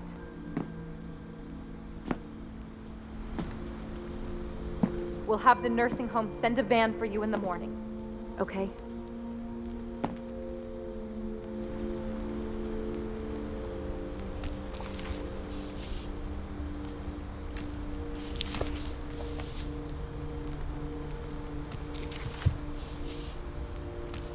Dear Edith, there's so many stories I wish I could tell you, but there's only time for one. This is about what happened on the night you were born. That night, the tide went way, way out. It was the first and last time I ever saw the old house aground. There'd been an earthquake out in the middle of the ocean. They called it the lowest tide in 1,000 years. God, it smelled awful. You know, I've seen that house every day of my life.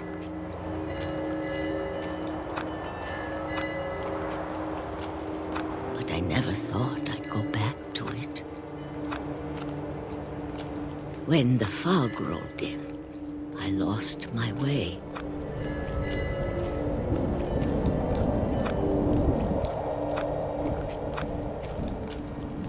I got turned around.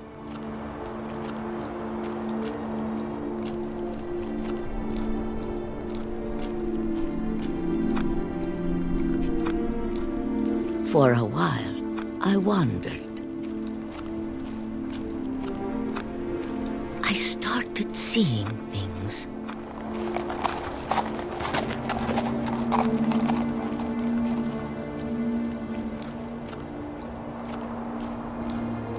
Things I'd forgotten had ever existed.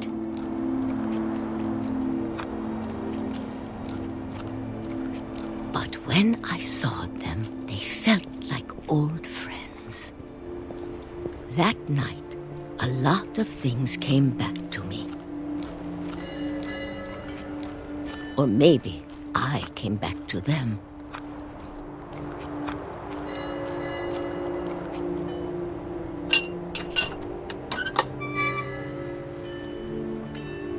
Things I can't explain, but that I need you to try and... Edith, what are you doing in here? It's mine. Edith! Mom, you're gonna rip it! Let go! I kicked and screamed, but Mom dragged me to the car. I never saw Great-Grandma Edie again. The next morning, the van came to pick her up, but she was already gone. After that, we moved around a lot.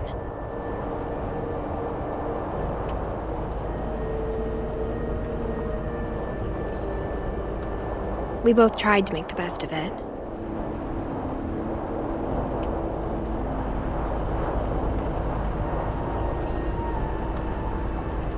A few years went by.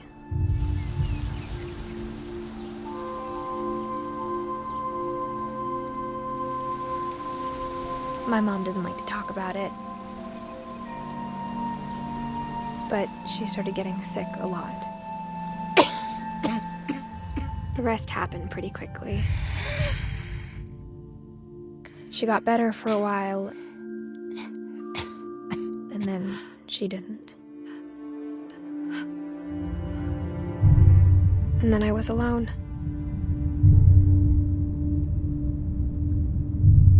The last Finch left alive.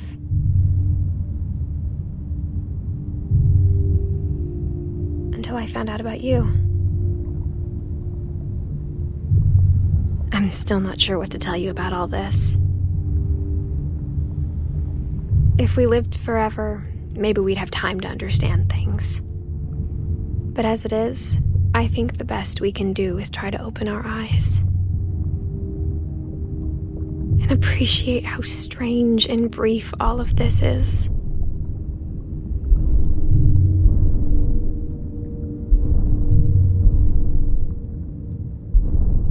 This journal was supposed to be for you. But now I hope you'll never see it. I just want to meet you and tell you all these stories myself. But I guess if you're reading this now, things didn't work out that way.